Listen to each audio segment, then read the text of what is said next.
There's no such thing as absolutely secure software. What all of us have in common is we're solving problems for a specific business need. Comfort zone is silently killing you. AI and automation does what a junior used to do. I don't think we need to worry about stuff that we cannot control. Just worry about what you can do about it. It's so hard to change who you are as a person, whereas it's just a lot easier to, read an article on how to do X. I don't like to work in toxic environments. Who does? If you're inclusive, quote unquote, then be inclusive across the board. Otherwise, don't be hypocritical. Not one path is always the right path. People are like, okay, I don't want to be told the bad news. I want to be prepared for the bad news. There's no magic pill that solves everything. They don't give a shit about long run. They care about now. Always try to help people do their best job. When you speak, most likely you're repeating what you already know. When you actually listen, you might learn something you don't know. Senior people tend to think they're the smartest in the room. I am afraid of dying in mediocrity. Luck is nothing but acting when opportunities hit you. Hello and welcome, ladies and gentlemen, to yet another episode of VUnstaged, the After Hours edition, in the literal sense of the word, since my guest is After Hours, myself as well, but I've been doing it from home. Nevertheless, I will not spoil the show without too much talking. I'll let him introduce himself. So if you can tell us your name, what do you do for a living, and of course, I ask this everyone, how did you get into tech? Because every one of us engineers have their own unique, interesting story, especially like the older ones. Since we are at least I know a lot of people say that they began with computers or they didn't have computers, then at the later age they got it. Like, what's your story about it? What's your story behind how you got into tech? And of course, your name, what do you do for a living? Well, first, thank you for inviting me and for having me on the show. My name is Sergiu Negara. I've been doing software engineering for the best part of the last 16-ish years. I've always been passionate about computers. And I've always been passionate about how things work, and not just in terms of computers, but in general. When you're a kid, and especially when you're a boy, I'm not sure if it's only for boys, but you misogynist. you break things, and Yeah. then you try to put them back together. So that's pretty much how I've started in writing code. Yeah. I was interested in how things work, and I tried to learn first by looking at the source code of the web pages. So was it the web which got it started for you? Yes, it was the web. It was HTML, and I specifically said coding, not programming. Yeah, yeah. It was HTML. It depends who you ask, I guess. Right. It was HTML. I started replicating that, like creating HTML files and experimenting with elements that I learn or take from other pages, existing pages from existing websites. Then I think I got into the the forums kind of stuff. Well, all that from starting with IRC channels. Do you for remember the communication. tables era? Any what? The tables era, when everybody was doing tables. Tables. Table. Tables in TRTD. HTML. Of course. I've done Yeah. a lot of that. Yeah, A huge amount of that. Yeah, because web has not always been as easy to build. Like web pages weren't as easy to build and as rich to look at. Yeah, remember when as they are now. HTML5 came to be, everybody was just going nuts because it gave us so much power over the web. Right, that's true. I think I was more excited about the evolution of JavaScript and the evolution of CSS. Yeah. Most importantly, CSS, I would say, because that's what made building stuff much easier. Especially when you had the opportunity to go away from the tables. Yeah. Or like tables for everything, as you mentioned. Yeah. But then, as I was remembering, yeah, starting from IRC and then going to ICQ and the messengers, a lot of communication, and it was a lot of community building online. It was the era when you start staying at home more than Yeah, going yeah, outside. It's yeah. the start of that era because nowadays people or like, children don't go outside much Yeah, unless yeah. unless they're Those were crazy times, like when you used to go outside and just play with the rest of the kids from the neighborhood. exactly. And Yeah. I mean nobody had computers. And then the parents would just come outside, call you like, "Hey, it's over for today." Like, Yeah, either come outside or just yell from the yeah, balcony. yeah. But nowadays it's like the opposite. They're trying to get people outside to like go do sports, go do some Exactly. kind of Yeah. activity which is let's say not digital. How the turntables. Yeah, yeah, yeah. It's very funny and yeah, I mean, we live in an era where we're supposed to be more connected with like social media and whatnot, but it's having the opposite effect, which is kind of weird. Yeah, I mean it has that effect that because we're so connected online, Yeah. it's harder to get together out like offline, go outside, meet people. It happens much less unless you're intentional about it. Yeah, like if you go with a purpose, like you go into a restaurant, you order some food, that's when you are offline, your presence there.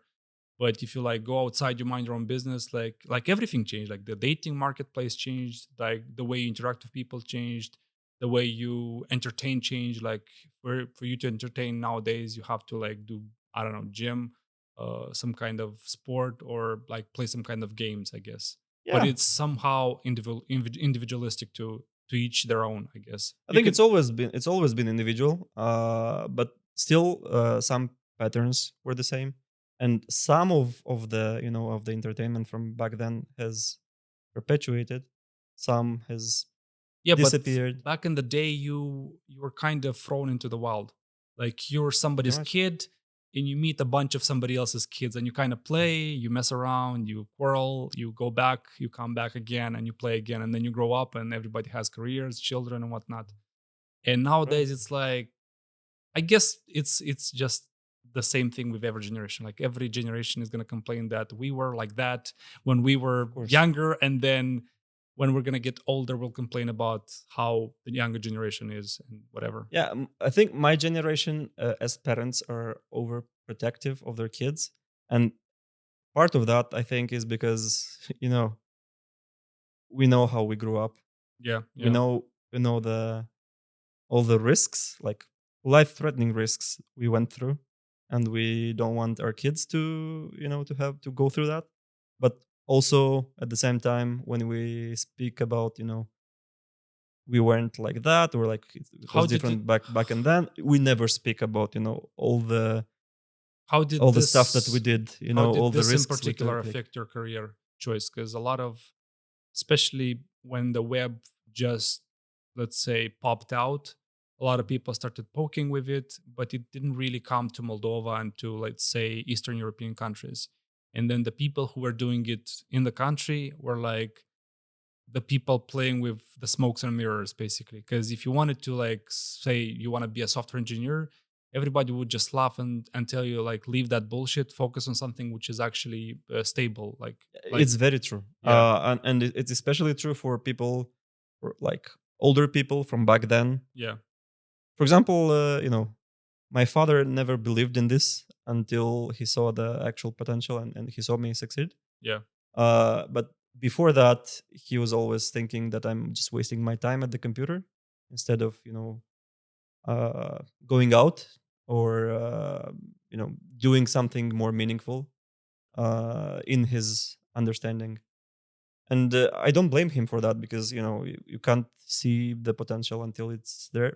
Most people can't.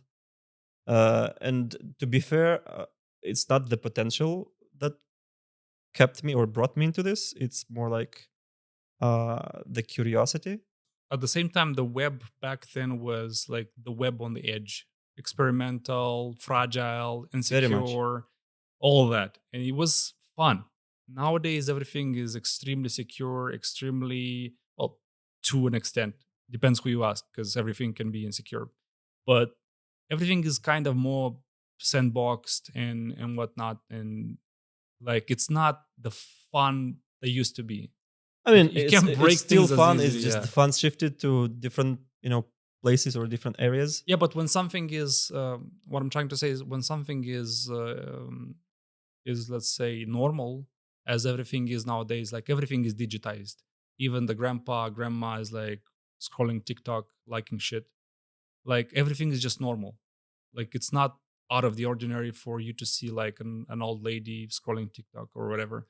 Whereas back in the day, if you were like, if you even had a computer, you were already like premium and whatnot. Yeah, that is very true. Yeah, yeah. If you open a terminal, you're fucking hacking and whatnot. Very true. And also Yeah, the terminals were much less user friendly back then than they are now. yeah. Everything got so, yeah, a little bit of nostalgia back there. Definitely. Yeah. So I was saying through messengers and all that, and going into online communication more, I stumbled upon uh, torrent trackers Oh yeah, that had also the community component for them, and they had like these forums, like community forums, and one part of the torrent tracker thing is actually sharing your files, yeah, but the other part, which is oftentimes not considered as much, is the community part. yeah. And I think websites like torrentsmd were very notorious for building communities. I know actual people who got married to people, like met their spouses on the website and made friends for life on the You website. even had like, because I remember those times when it was still up and running, had like a status, and you could like upgrade your user based on how much you share, how much Right, you're right. seeding Yeah, and yeah, whatnot. that's true. Yeah, And also, and since you brought, because I was about to bring up the roles and the statuses, yeah, yeah, yeah. uh, there were so many different statuses, and always like everyone always wanted the best that they can get. Yeah, there was like a power user or something. Yeah, yeah, and the higher the rank, the more things you can do, Yeah, and yeah. always you always want to be able I to mean, do I stuff did more fuck than up once time because like there was this ratio. There was some ratio hacking tool or whatever, and you would open a bunch of those tools, and you would clock your ratio way too high, and then then you would get banned, and all of your score went down, and yeah. then you couldn't download shit for like a month or whatever.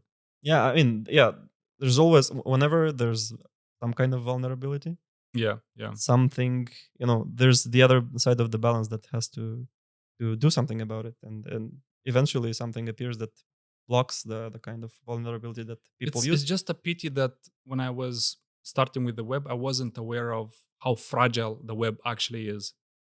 And now everything is kind of secure. But imagine back then if you knew like you could just steal information, you could just read unencrypted stuff on the fly.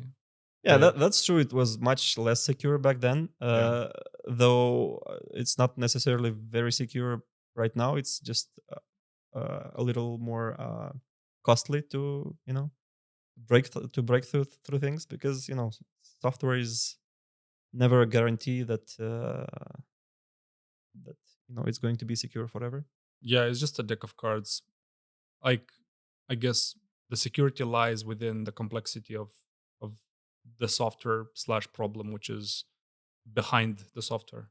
Yeah, since you brought the a deck of cards, I think it's like very many decks of cards, Yeah. like billions of decks of cards, and then they are somehow working with each other, interacting, but As with that meme, every there's now and like then you find the card that when you pull it, things go down. typically that card is like AWS USCs, Well, that's not Cloudflare. that's like a backbone. That's not just a card. Yeah, Yeah, yeah, it's like the it is. small one at the very bottom. Yeah, it's very true. And you've seen the downtime for Cloudflare lately. Yeah, yeah, Like it's they it's they it's had been a two meme. outages, two like global outages. You mentioned front end development, Yes, I the do web front end front mostly. end development and whatnot. I'm wondering what framework you're writing Well, at the moment. currently and for the most part, I think I use what most people use. That's React. Yeah, I was gonna guess it's React, and since it's React, what's your thoughts on the latest vulnerability? Like I think it's React to Shell thing, uh, which is like the server components and whatnot. Yeah. I mean, as I was saying, there's no such thing as absolutely secure software. It's just and there's no such thing as bugless software. It's just, bugs are always there. Yeah, They yeah. just might not have been found.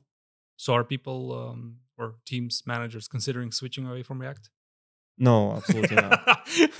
Actually, this hasn't affected us specifically, but I know that it has affected multiple projects, multiple teams. Yeah, every single time like stuff like this happens, it my mind immediately goes back to this marketing campaign called AI will replace us, will take all our jobs and whatnot. And then I'm like, wasn't that vibe coding which put this bug? I think it was like free libraries, some like React DOM, if I'm not mistaken, or I won't tell you exactly because I didn't it was look like into it free, very very. popular libraries which are used. Yeah, I would imagine. Yeah, I yeah, didn't look into it sufficiently to be able to get to a conclusion. yeah, yeah, So I'm not going to give an opinion about that. But in general, it's software, and it can happen. It's just as much as it can happen to React, it can happen to any other library, yeah. and Like it can happen recently to also any other happened with software. was it like an npm, like a really popular npm maintainer got like a phishing email.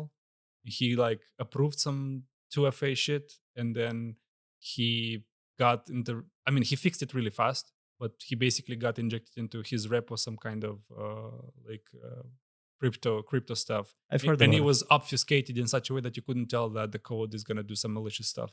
Right. I mean, Yeah, yeah, it happens, and it's an example of genius social engineering, because they took like you take something that is very very close to reality, which is something happening with npm, because npm is constantly changing stuff, and recently they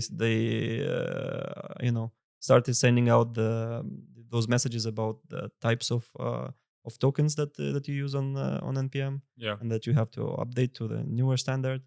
And this is an email that looks very legit and doesn't make you suspect things. yeah.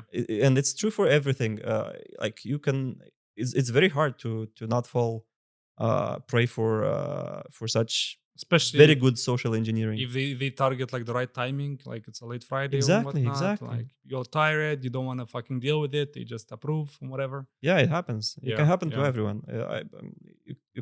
There's no such thing as absolutely safe or absolutely secure. And even there are many cases when security engineers get attacked, and yeah, people who teach the very standard of security can also get targeted. yeah. The most annoying part is when you like join a company and they have extremely strict security policies. Like you get kicked out of your accounts every 1 or 2 hours, and then you need to change your password every fucking month or so. And then the password cannot be the old one, and then it should be this and that. It should contain this and that, and you're like, "Fuck! I just want to log in and do my job." Yeah, I It's know the pain. frustrating. I Yeah, know the pain, and it's always the balance. How do you strike the right balance between security and and you're and like, also "Just give not me a being fucking USB with like a private key, and I'll just use that." I don't. Yeah, It's but just also annoying. you can also Yeah, lose the yeah, actual yeah, yeah, hardware yeah. key, and It's always like the interesting part about software is it's never one bulletproof solution for everything. yeah. It's always a trade-off and some kind of pick your poison type of solution. Yeah, but it's also pick the right tool for the right thing, True, and true. not don't try to pick one tool for all the stuff. It's true for everything. In software engineering and in Speaking computer of the science. right tool for the right thing, I'm wondering because I'm not following the. I used to do front end development, but I'm not following. I mean, following, but like from a distance. Are we still in the what is it? What was it called? The front end frameworks war? People still race for which framework / library is the best and which one is the brand new shit you're missing on. I mean, for some people, there's always be this holy war will never end. Yeah. But for the industry, at least from my standpoint, I think there's no more war anywhere anymore, because I think React is winning by volumes. Not because it's the best, not because it's the perfect library. Is it popularity? Yeah, I think it's popularity, it's adoption, it's the ecosystem, like It's a the strange thing that like in the JavaScript community, in the front end community, basically, what's like you can have some like one of the best tools, but if they're not popular, people will just not pick it up, and they will have less adoption as a result. it and it was like a little bit of a paradigm shift when I moved like to Go. Like you could, because you're not dealing with frameworks as much, you're picking libraries, and my mindset would immediately start looking for what's popular. But what's popular is not always what's the best for your project. it's very true. Yeah, and that's when your critical thinking comes into play. You need to like see, what do I need? Do I care about performance? Do I care about ease of use, easy to set up, easy to like onboard and stuff? And it's just with like the web, it's the good and the bad part at the same time. Like the good part is you don't think too much about it, you just pick whatever is popular, and you don't have like a big problem about it. Everything is fixed, patched and whatnot. At the same time, you don't really put in the time to think what are you even, because I see like a lot of people pulling in megabytes, especially like front end pages, like for instance the framer, for just displaying an animation when you can do it in CSS, for example. Yeah, Like you're yeah. pulling such a gigantic amount of data just for you to like I use. I completely agree. People, using JavaScript to uh, do stuff that they can easily do with CSS, or like to fix bad CSS is Yeah, also yeah. like a use case for pulling JavaScript. But I like what you mentioned earlier, and I think it's a an indication for seniority when you think of the tools that you are going to choose in terms of what will fit the use case, what will be uh, better for for adoption, it's what will be easier to maintain, and that kind of stuff, uh, over what's popular or what's the current trend, and stuff like that, which is probably the most often made mistake by the developers, who don't have the seniority and don't have the core skills to be able to make these decisions like based on what actually matters, not what the Yeah, community yeah. thinks. I was shocked to find out when I made the switch from like a dynamic language to a statically typed one, to find out that I didn't even know how HTTP works, because that's how much magic you're actually dealing with. Like everything is so abstracted. If you want to do this, use that package. If you want to do that, npm install that. If you want to do this, and everything is like redirection to packages. You don't fully commit to doing something from scratch.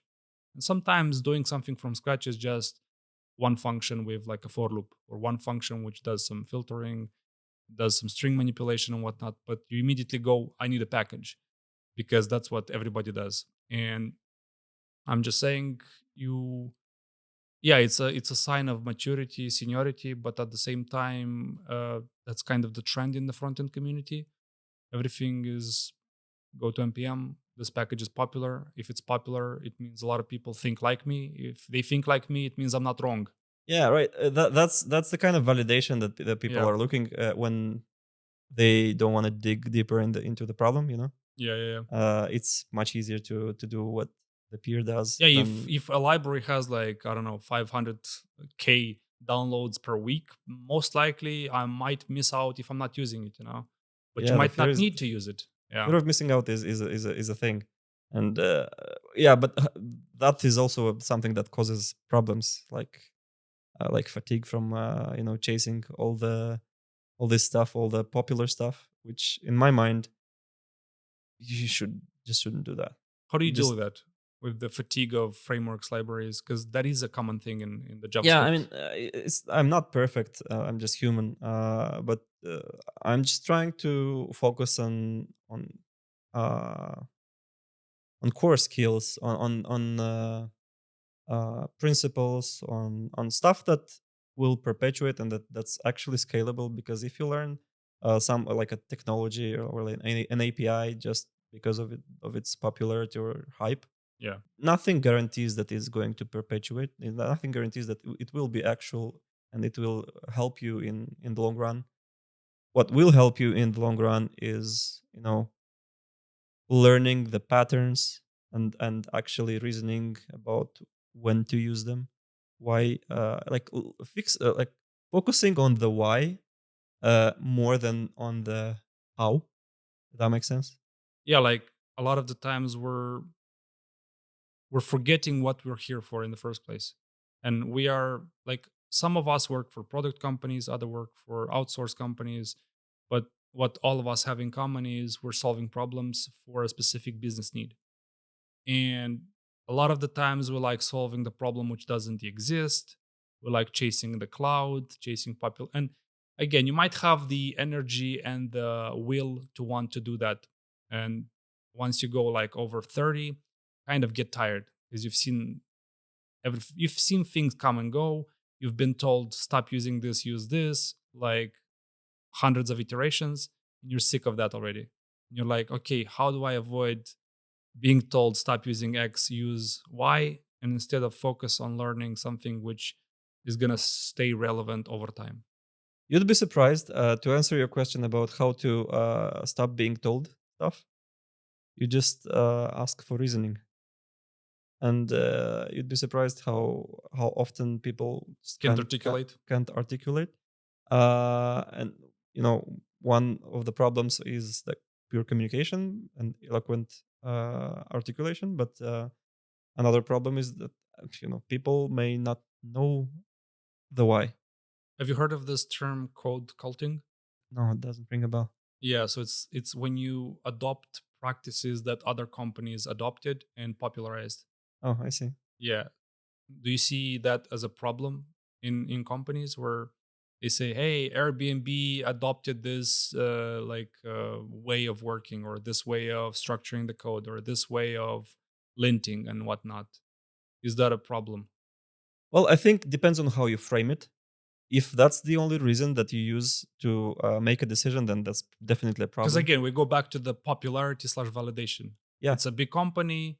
It immediately validates, like, if they're doing it, we should do it as well. as long as that's the only reasoning, then that it's completely wrong. Yeah. But there is value in looking into what the other companies, especially the ones that we often look up to Yeah. in terms of engineering. It is value into looking in how they are doing it, and but then you need to understand the why. If they are doing it, why do they do this thing in a certain way? Yeah. If you understand that and that translates well into what you are doing, then that's a better reason to to adopt it than to just adopt it because they are doing it. I like solutions based on like problems and use cases, and like those are the typically those are the articles that attract me the most. Like when somebody describes like, hey, we had this problem, and it's a problem of a big scale, like not every company has this problem, and we solved it this way. And then they describe how they solved it, the iterations and whatnot. Like that's value for me, It is. because I see the problem, I see the scale of the problem. Like we might have the same problem, but it's not of the same scale, which means if even if we optimize it now, it's not going to necessarily increase performance because we haven't reached that scale. And you have to, I guess, put on one together and see if it makes sense to invest the time and effort in doing that or not. That's very true. And Yeah. generally stop chasing for the one pill heals it all. Are you the gatekeeper? No, no. Like I remember the times when I was when like the times when you're like the junior, but you're like slowly progressing, trying to get to where you want to be, and you're just a sponge who eats everything left and right, absorbs best practices, patterns, like what's the best way to do things. You just are full of energy and you just want to spread that around you. And then you have seniors who've seen it all, who like it more chill, let's just say, like it more stable, more long-term, future-proof. And you come in and you just want to change everything every single time. And obviously, they are fatigued. They don't want I to don't chase think that. that's a sign of seniority. I It think, depends. Like there's as you said, there's value in always looking for change. At the same time, what kind of change are we looking for? yeah, that's true. In my understanding, at least, or in my mind, a better sign of seniority is being able to enable others to do the job Yeah. and not taking ownership over everything and controlling everything. Because I think most of the seniors have this problem when they don't trust the others, and they always want to do things in a very specific way, Yeah. and they are very protective of their code as if it was their child or something. Yeah. Yeah. That's I think that's a big red flag in many seniors these days, but also probably always. I think there's much more value in enabling others do good work, and impact is always better than output. Would you say that the path to a great engineer is you first learn your basics, then you master your basics, and everything else as outside basics, and then you start enabling others. You basically start mentoring. Yeah, pretty much. I think it's a difference. There's a difference between learning APIs Yeah. and learning how things work. Learning how things work under the hood, understanding it, is a much more scalable skill, hard skill, than learning a very specific API very well. In my understanding, at least, I think Yeah, you like this. should, especially in this era we live in nowadays, you should be more generalist, wear more hats, and focus on things that, as you said, are not necessarily stable, but more long-term, future-proof. And a very important thing of what you said is understand how things work, and that is the problem that I see nowadays, especially in younger generation. I appreciate the younger generation for the energy that they come with, the fire, the blood. It reminds me of my younger self. But at the same time, because everything is so easily achievable and information is easy to get, you don't need to fucking scroll forums, GitHub threads, the whatever page on Google because you didn't find it on the first one. You just have AI everywhere. You have a prompt, it gives you everything, it searches the web, and everything is so attainable, so easily accomplishable that you don't like you lose the forensics and the process of finding out, of struggling. There is some kind of value in struggling, especially when it comes to learning. And Absolutely agree. as a result, mediocrity is kind of rising. And as you said, people don't understand what they're doing. They're a lot of the times they don't even understand what the problem is that they're solving. Yeah, this is a high risk with emerging AI tools, Yeah. because it's easier to not understand how things work now than back then. Because back then, to be able to do something, you had to dig through stuff. Yeah. Especially if you used to have specific use cases that are outside of a specific frame. Nowadays, you just throw a prompt into whatever LLM and it generates things for you. Yeah. You look, you just you usually just copy paste without even having the slightest idea of what it does or how it works. And you eventually get the work done, like the job done to some extent. Maybe if it's something more complex or like something that you didn't explain very specifically to the tool, then you probably don't get an as good result as you could have.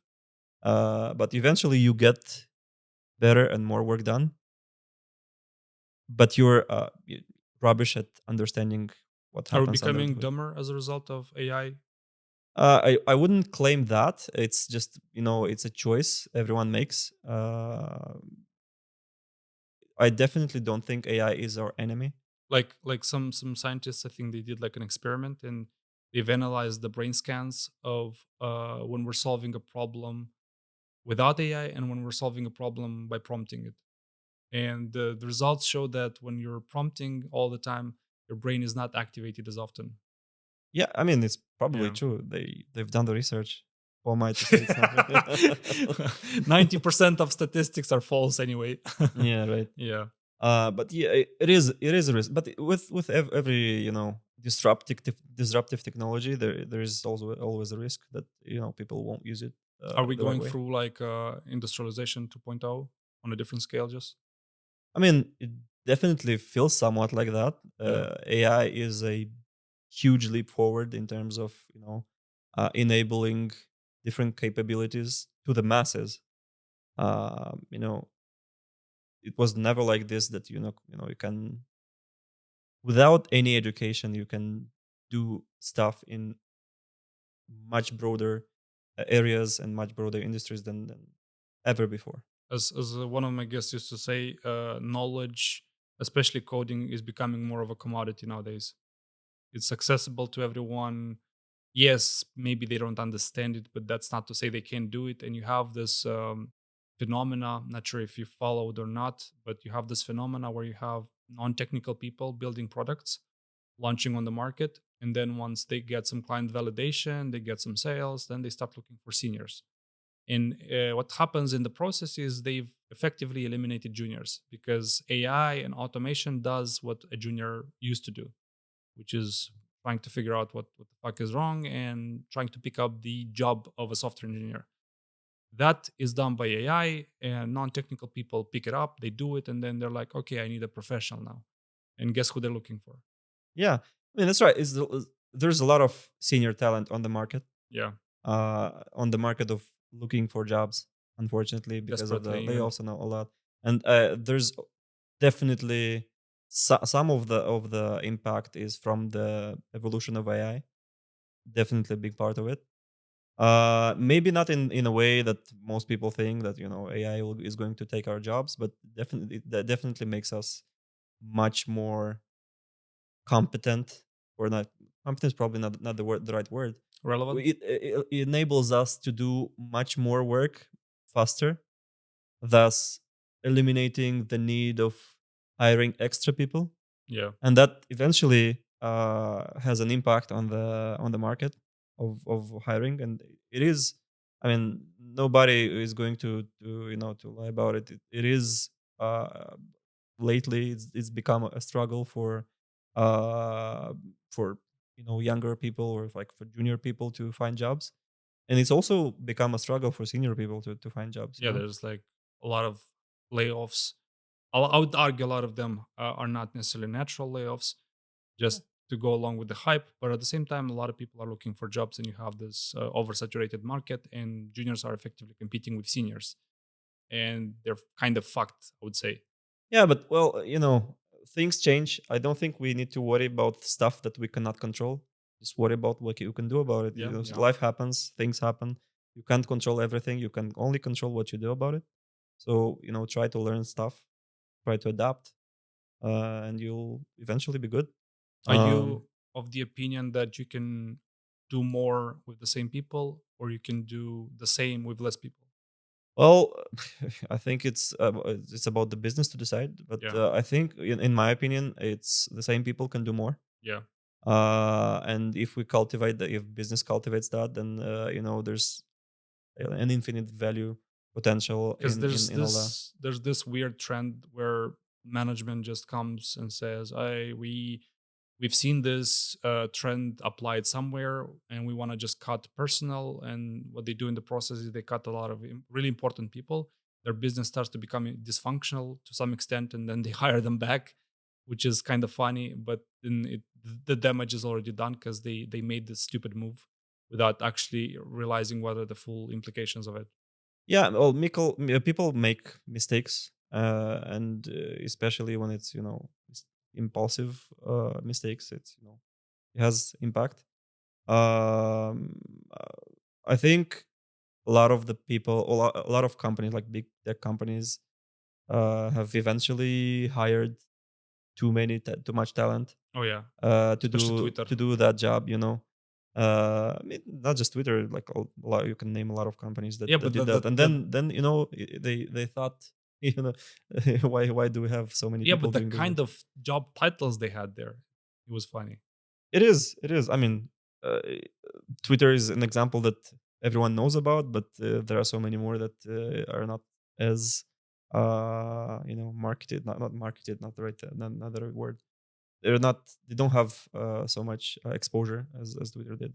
Yeah, like that's, I guess that's why I hate like bureaucracy in companies, because what happens is you like have a startup, it's becoming successful, then you need more people to be even more successful, and then once you add more people, you need processes to Yeah, you control need to how people scale. work, you need to scale, and inevitably you become the monster who is the bureaucratic monster which has processes everywhere in every place, and then everything is slow, and then you need people overwatching people, and then layers of managers, and everything is just inevitably slow, and then at some point you inevitably die, which Yeah, is well, it's funny. always a question. At least that's how I understand it. It's a question of control versus trust, right? Yeah, yeah. If you want to, and it comes from the top management. If they think that you need to control everyone every time, then you'll have this structure when uh, you have micromanagement and all that, and it eventually goes down to Yeah, I'm ashes. always amazed how Telegram does it. Like such an amazing product which scales so well, developed by, what is it, 30 people or so. I suppose. Yeah, it's like crazy how lean the company is, how well everything is structured, automated, and whatnot. And you get this amazing product. And you have other companies which invest so many resources in, as you said, management and control, that you get not only a shittier product, but also spend a lot more resources on it. Yeah, well, management mistakes are more often than not more impactful than and more critical in terms of financial loss than the mistakes of individual contributors or like people who actually do the job at lower levels. So if you have a bad manager, chances are that there are going to be bad decisions that are going to impact How do either you the money that you make or lose, or like the company existence in entirety. how do managers balance between, say, a decent amount of autonomy versus starting to lean towards micromanagement?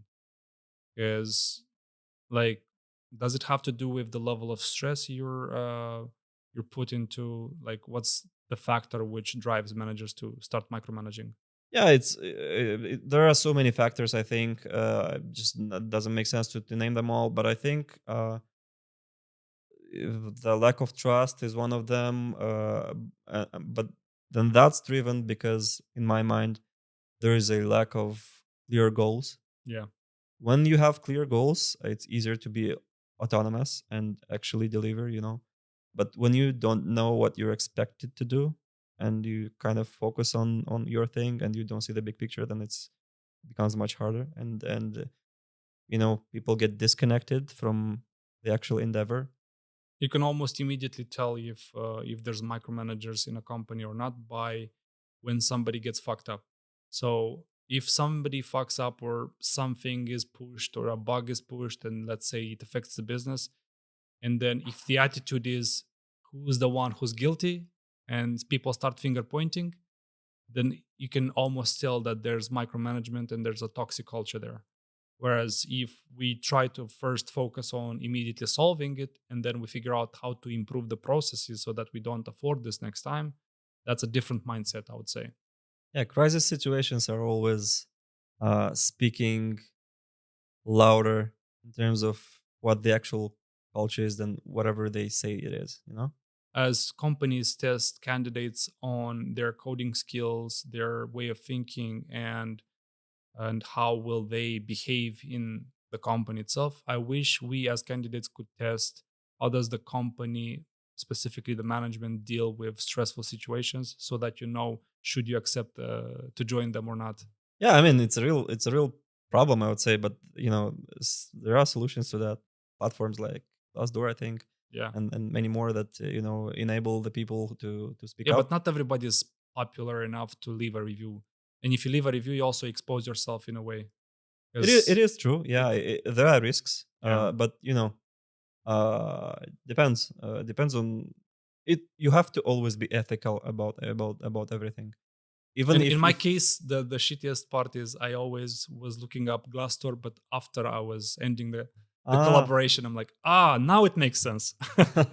It just Well, yeah, validated everything. it's like with the instructions in hardware or anything. You read it after something is wrong. Yeah, yeah, yeah. Yeah, it's diligence. Yeah. The companies learned to do due diligence because they encountered many toxic personalities and people who screwed them over. I feel like the ultimate benefactor is not the average engineer, but more like the companies who treat them as disposable units.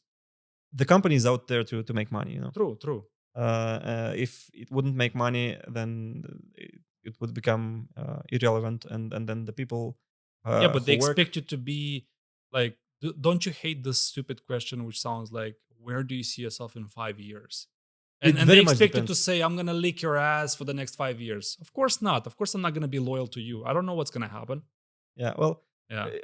I don't think and I don't know how often others get it. I don't get it quite often. Like they typically either ask this exact verbatim question, or they just wanna gauge to see how easily manipulate like how easily they can manipulate you and they can keep you around. Well, it's Maintain your always a loyalty. game. It's Yeah. always a game of learning, and there are tools and methods to see whether the person you talk to is like has certain soft skills. Yeah. And in my opinion, the soft skills are much more important than the hard skills. They are much harder to learn, and you know they have bigger impact than knowing or not knowing specific hard skill, or having or not having a That is specific hard so skill. true. Like it's so hard to change who you are as a person. Whereas it's just a lot easier to, I don't know, read an article on how to do X. Like that is so hard, because especially if it's hitting at your core, at how do you react in certain situations. You can't just change that overnight. You need to like Of course, iterate it like a few times. Okay, I'm gonna take it slower, chill a little bit before I respond, before I say some stupid shit. And we talked about picking tools and frameworks just because everyone does yeah, things in this way. You have to understand the why.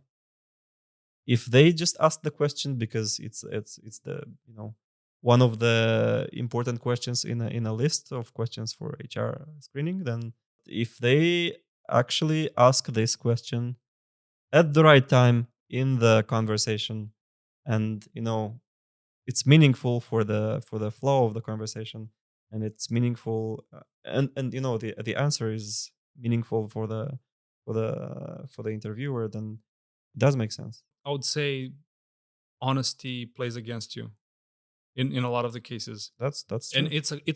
it's a filter for you filtering out bad apples immediately. At the same time, you're missing out on a lot of opportunities. Maybe it's a shitty person who's gatekeeping you at the interview, but eventually you get to work with amazing people. Yeah, You you'd never be know. surprised. Yeah. Now, like with the modern kind of hiring processes, you don't even get to speak to a human because they also use AI. I, Uh, I immediately reject those. yeah. I mean, you wouldn't know. You can apply to some job on some job board, and then your application goes into a pool, and then there's some kind of AI I get screener. rejected every single time I apply, so I never apply. I always get approached. Yeah, it's a It's a it's a great privileged thing. That's position, I would privilege. say, Yeah. but I don't know, man. I don't know how to apply. I guess I'm dumb. It's not about being dumb. It's just Yeah. about It just having done it. it just always goes in their spam, I guess, or it always like goes to the automated reply, which is like Well, we reviewed. In reality, they didn't as give a if shit. with as with like anything else, like imagine you have to deal with uh, you know thousands of applications. You're like a great company who has great reviews from the employees as well. Everyone wants to work for a great company, to be in a great culture, to be compensated well, and all that. So you'll get a lot of applications, Yeah, and but in order to handle all that flow of applications, can't possibly go through all of them manually, like, I or look have at the humans. problem differently. That's why it works for me, because I look at the problem. What can I do to stand out so that they Yeah, approach that's me instead right. of I approach them, and I just fall into thousands of spam emails which they never read. Yeah, I mean, that's the right thing to do. Yeah. Even if you're applying, when you're applying, you also have to question yourself, not to question, but to answer the question of how do you stand out among thousands of other But you people. you might never stand out if they don't read it. You might, yeah, that's Yeah, true. yeah. And but the way they get to read it is you have to pass some kind of screening, and that screening is usually automated for these kind of use cases. Yeah. And If you're from Moldova, out. it's very true. Yeah, it's a It's lot of probably very true. discrimination, I'll be all the way honest. Yeah, as much as they will they will claim that we are very inclusive and all that, there's always some kind of. Unless you're claiming that you're, I don't know, trans or whatever, maybe. But I mean, like inclusivity, like all of that bullshit is for me like hypocrisy when it comes to company is like way above. And I learned the script, right? I know what they ask. I know what to answer. What's the right answer? Because there is such a concept of the right and the wrong answer. And if you didn't reply properly, if you reply in a certain way, if it smells like independence and shit like that, you're not a good candidate effectively. So Yeah, are you looking for a job, or are you looking maybe to become an entrepreneur and dictate the terms? Is the question. I think it's the same when you with the like with GDPR, there comes a regulation, Yeah. and the regulations usually come up because the industry refuses to comply voluntarily. Yeah. But then there's that regulation, and they make us do things in a certain way, and we do it in a certain way just to check the box. Yeah. And that's I think what happens. People do stuff like with inclusivity, just as well. They do stuff to check Yeah, but boxes, you can choose like, not because that's meaningful, do you know or the that's. concept of ESG? So basically, it's like a score which is being assigned to companies, and based on that score, you can get like more funding, less funding, and shit like that, right? So Tesla, who's like promoting green energy, all that good stuff, is like one of the companies who has one of the lowest ESG scores. The reason being is because of inclusivity, because they don't hire based on stupid criteria which doesn't follow meritocracy, basically, right? And I would say that's mediocrity. Yeah, Google does obviously has a high ESG score, and a lot of other companies who lean towards the left, they do. But that's not to say that's necessarily a company who really adheres to the values which they say they do. They Yeah, just do as it I for was the saying, I paper. think this validates my point of doing stuff just for checking the box, Yeah, yeah. because it wasn't their initiative in the first place. They were made to do it. I really like the meme with like BMW. They have like multiple pages on Twitter, at least. So they have like I think BMW Europe, BMW, was it, I don't know if it's BMW or Mercedes, but basically they had pages for different countries or regions, I see. and they had like BMW for like Middle East. And when the Pride Month came along, they updated the picture with like the rainbow and shit everywhere except for the Middle East. Well, it's cultural, And the point I'm trying to make is it's hypocritical. Like if you're inclusive, quote unquote, then be inclusive across the board. Otherwise, don't be hypocritical. Yeah, well, they are inclusive where that helps them, helps the PR of the company. Yeah, but But by the in same in logic, you could in the say Middle that East, I don't think this will help the PR of the company because this will be offensive for by the same the culture. idea, you could say that you don't support, I don't know, education for women because in Afghanistan it doesn't really apply. No, I'm not saying they're right doing it. I'm just trying to reason why they did it. And I think it's probably It's obvious a to PR everyone. move, obviously. I'm not judging the why. I'm judging the what in general because they're not consistent, right? And I'd rather deal with somebody who's an asshole but consistently an asshole instead of somebody who has like 50 faces and just tries to be nice with everyone, you know? I see. Yeah, Yeah. yeah, makes sense. We're talking a lot about company culture, and I was wondering, is company culture a real thing which is valuable, or it's more of a marketing campaign which companies put out there like we have these values and whatnot? In reality, once you jump into a project, you never interact with the HR ever again. You never interact with those values they say they have.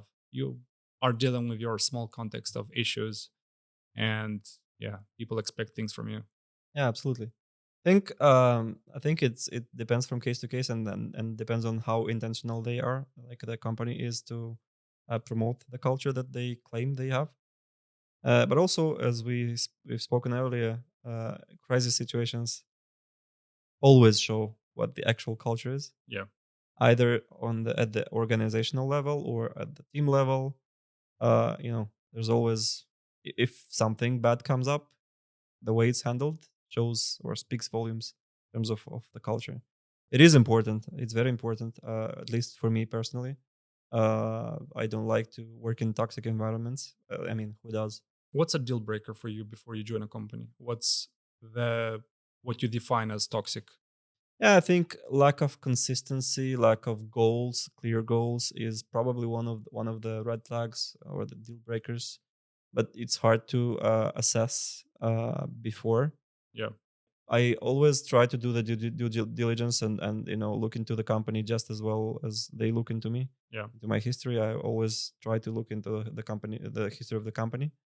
That helps me understand where I'm standing and where they are standing. I'm always trying to speak to people as much as it's possible, even though oftentimes I don't ever get an answer. But I'm at least I'm trying to approach people. Yeah. Yeah, and I don't know how to answer that question I usually honestly. answer like, personally for me it's freedom of speech and freedom of choice. Those are typically what's toxic for me, because when you land into a company, you have this, because I wanted to ask about this as well, you have this feedback culture, right? And it can be a good thing, but sometimes, and I would say a lot of the times, it can be toxic or political. We have feedback which affects your career and whatnot, feedback which is negative because you said something you weren't supposed to say or wasn't politically correct to say. And then freedom of choice, obviously. You land into a project, you can't really choose stuff because there's like a senior who's gatekeeping, right? Or there's an architect which dictates the roadmap, and like there's no autonomy there. Basically, you're just a monkey who executes. Of course, that would be a deal breaker. But how would you determine that ahead of time? I don't think you, Um, you would. And if you yeah, ask no, the question, you'll never get true, an true, honest true, answer. true. I Uh, typically ask them like, what's your guys' biggest pain point at the moment, and where do I fit in? And I can gauge some kind of percentage of honesty by how they answer it. So if they are honest about their flaws, I at least know I'm dealing with honest people. Like they are admitting that yes, we have a problem. Yes, we have a lot of technical debt. Yes, we don't have tests. Instead of just saying everything's perfect, you land in and you see a lot of bullshit. yeah, I mean, what I'm trying to ask is, I always try to, if at least at the level of the technical interviews, because they are done by the people who actually work there, and usually that's the people who work there for some time. I always ask them how their work day looks like. Yep. What do they Yep. actually do during a work day, to get an understanding of how's the flow, what the the tools that they use, how that also gives me insights into understanding how comfortable I will be with this kind of flaws. And usually it's the standard tools like Jira for tracking, GitHub or like whatever, Bitbucket or GitLab or whatever there is for code tracking and code reviews and all that, and a set of others standard tools for other stuff. And you're usually at my level, you're usually comfortable with most of them, if Yeah, not all yeah, of them. But it gives good insights into seeing how they do their work, and also it can uncover certain issues, certain problems that they maybe don't share intentionally, but they eventually share them. yeah, And just like we are talking, going with the flow. Uh, I'm trying to have natural conversations instead of just interviewing each other, yeah. Like which is question answer. yeah, It's which is like, never comfortable for yeah, it's neither of the frustrating parts. every single time I have these interviews, and they don't even, like, sometimes they don't even, because you mentioned that every single time, and I would say it's not every single time. Not every single time you're interviewed by a person who actually works on the project you will be working on, Yeah, that's true. Yeah, because they have like, maybe they have like a new project, new client, especially if it's outsourced, and they just pull somebody else in. They have no clue what you're going to be doing, and then you can't even ask like, what are you guys doing? What's your day looking like? yeah. I mean, you can ask what it looks like or how they work on their project, because it happened to me too when I've had interviews with people who weren't on the project that I was supposed to work on. And it's still good insight into, because while at the same company, if it's an outsourced company Yeah, or like out staff company, while you can have different use cases and different flows depending on the client you work for, there's still certain things that you do in the same way as an employee at that specific company, and it clicks a couple of things. yeah. Like sometimes you might live in like a completely different microenvironment. So you might have a complete shit company, but there's like one department who's extremely positive. And if you're lucky enough to fall into that department, then everything is rainbows and shines and everything is pink, and it's fun, right? But and it also can be the opposite. Like everybody's extremely happy, the company has good reviews, but there's one toxic department, and you happen to be unlucky to fall into that one, and your experience is pretty shit basically. Like I would say it's very very subjective, but yeah, you Yeah, cannot tell. there's always a chance. I think um, I've recently started a new job, and I think I'm among the luckiest people that the luckiest new hires Yeah, from this company, just because of the project, of the very smart people I work with. I'm very happy about that. And but I see how others might not enjoy it just as well, because they work on a different project or they work within a different team. uh yeah, I mean, it's definitely valid what you just mentioned about ha- happiness levels in different projects or company or like teams. yeah. We talked about this feedback loop thing. Are you a firm believer in feedback loop? Can it be fruitful in companies? And also, what's your opinion of retrospectives? Are they bullshit and a waste of time where everybody's writing sticky notes and nothing gets fixed? Or is that also the battleground for gauging, as you said, if a company is really about culture and change? When it comes to feedback, I think we're very good at giving critical feedback, but not always good at praising people for doing their job well, because we expect the people to do the job well, and you know it's just job well done. Why would you praise Next them? task. Yeah, right. Yeah. If you do your job faster than they expected, then you get more work and all that. It's a thing. uh but I'm a firm believer that good work needs to be praised, and people need to be acknowledged for the good work they do. it's very important. It's probably at least as important as the critical feedback, you know.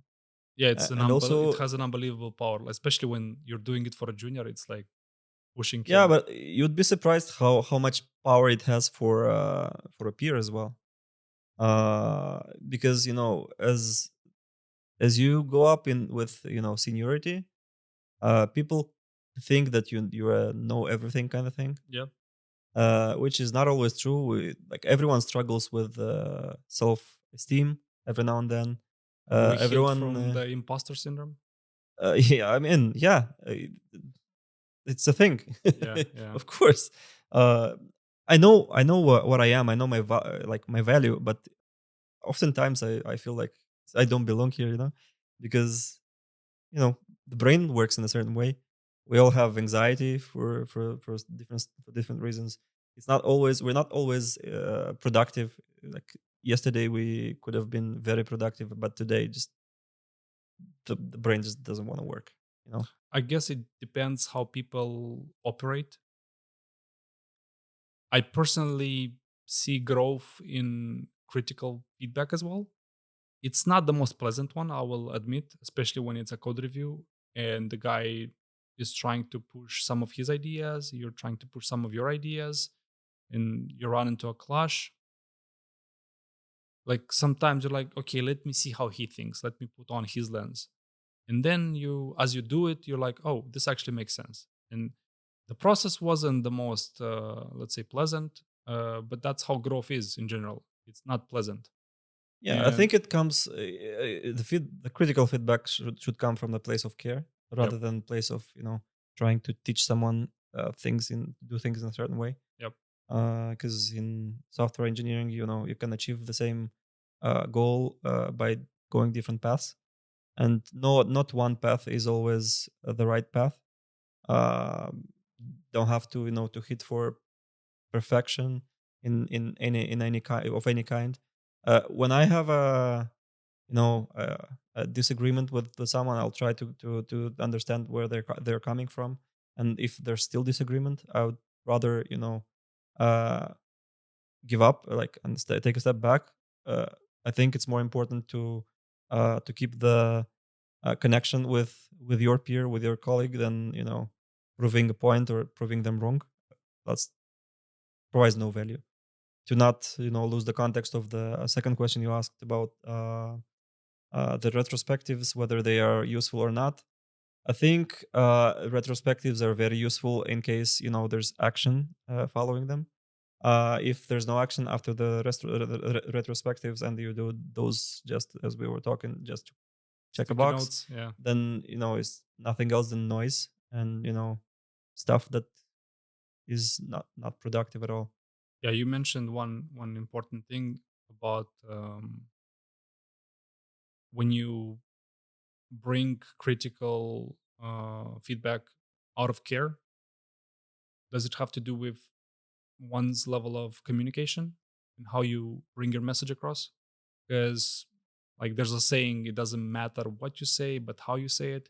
I would say it matters both, but I would agree a lot more with how you say things, because a lot of the times I tend to be abrasive, and it might be the best point ever made, but it just doesn't reach the other person's brain because they just ran into caveman, like they're in caveman mode, defensive mode, and they, like, no matter what you say, just froze above their head because you put them in the defensive position.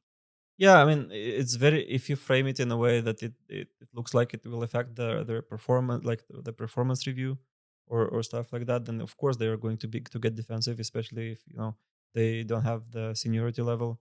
Even Uh, when, like, as simple as, let's choose a tool, let's choose a database, let's choose a framework, let's choose this, no, let's choose that, why is this is shit, that's better.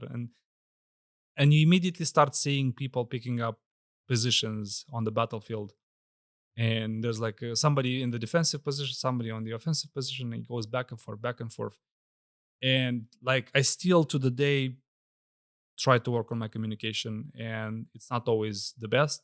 I am trying my best, but I think what you mentioned, that delivering something critical out of care, I guess it depends how it's received, because you might do it out of care, but the other person, because he's too proud, he might think you're trying to teach him, and he might receive it that way. Yeah, Like, there's always the risk that they will get defensive.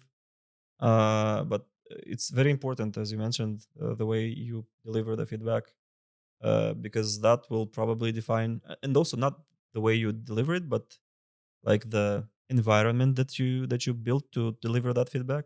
If that's an environment where they feel like they're being evaluated, yep, then eventually they will get defensive, yep. regardless of their seniority level.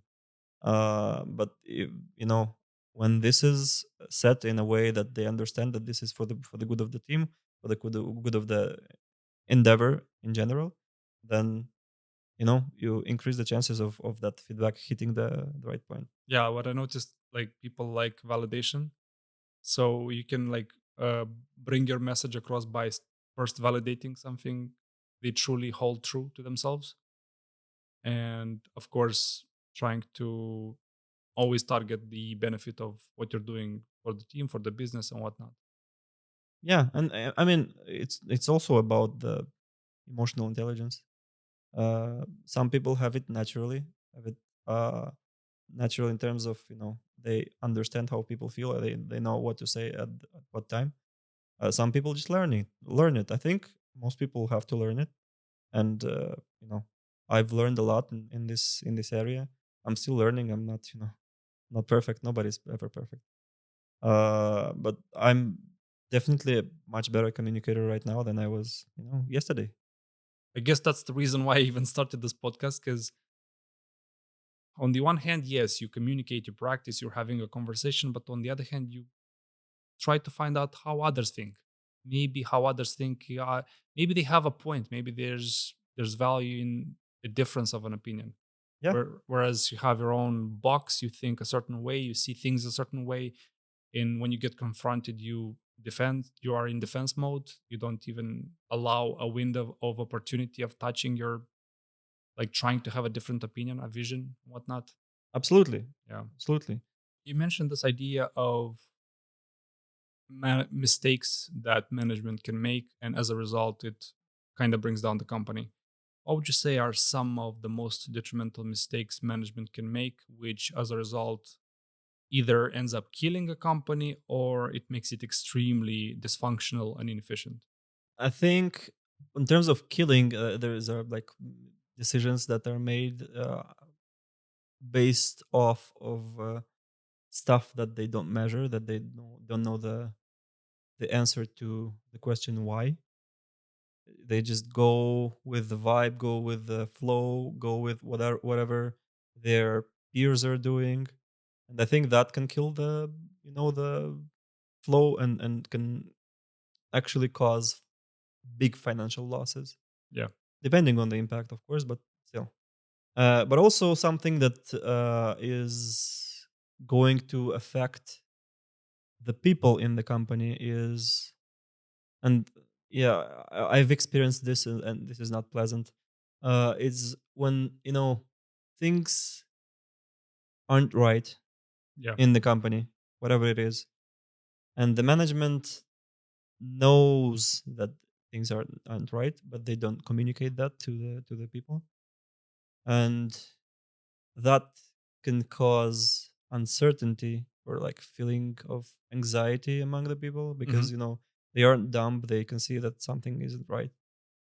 And in my understanding, like in my experience and perspective, uncertainty is worse or hurts more than just getting the bad news.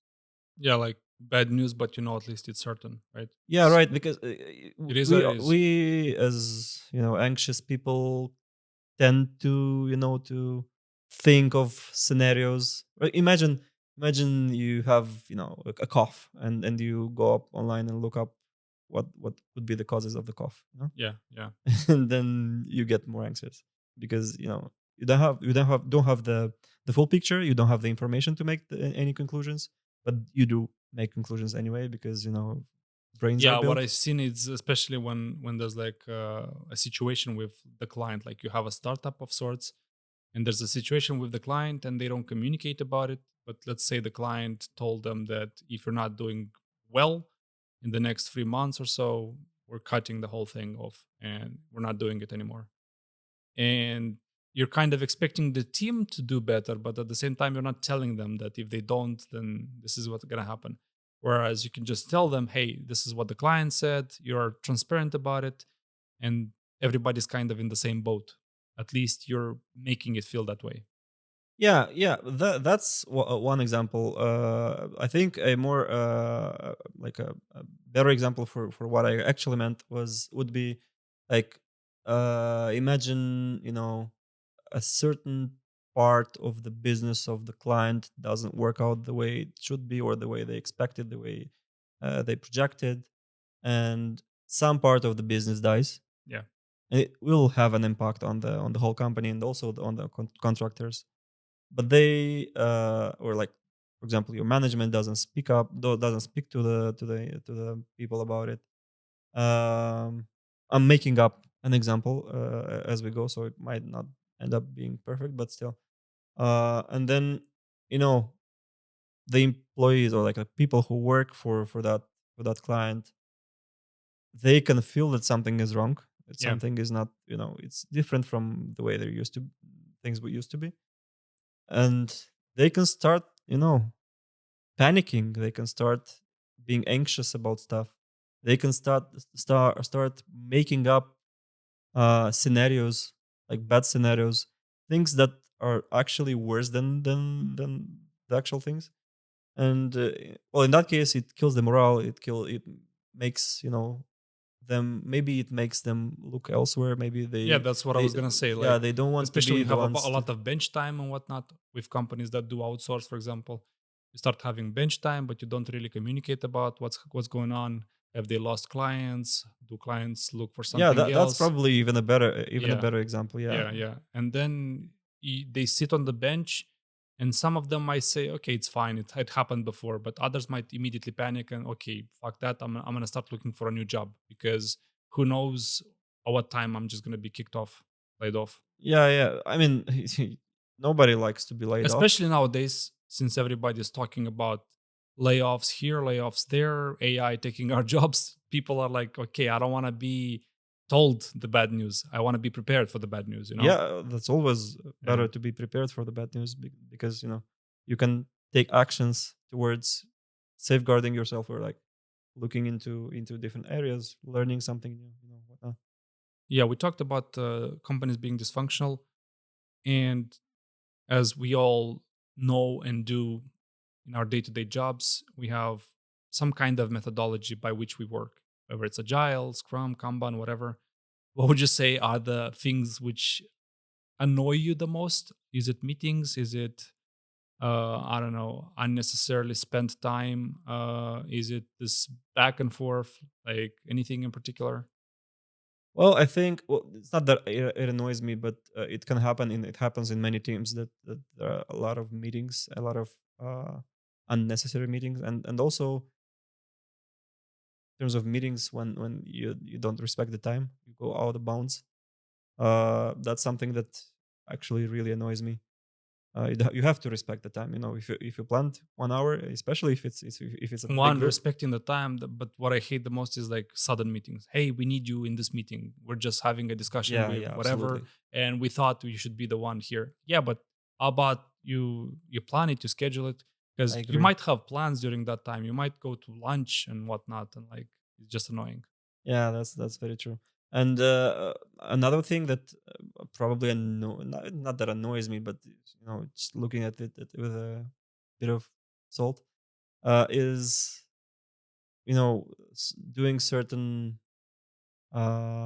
processes just for the sake of doing them, for checking a box, instead of actually doing it in a meaningful way. And just as we've spoken about before, with retrospectives, they are very useful if done right, Yeah. and if actions are followed, and if the right environment is set, where the people don't feel evaluated, but instead they feel that sharing is going to improve the work and the endeavor for everyone. You mentioned retrospectives, and we talked about communication and transparency.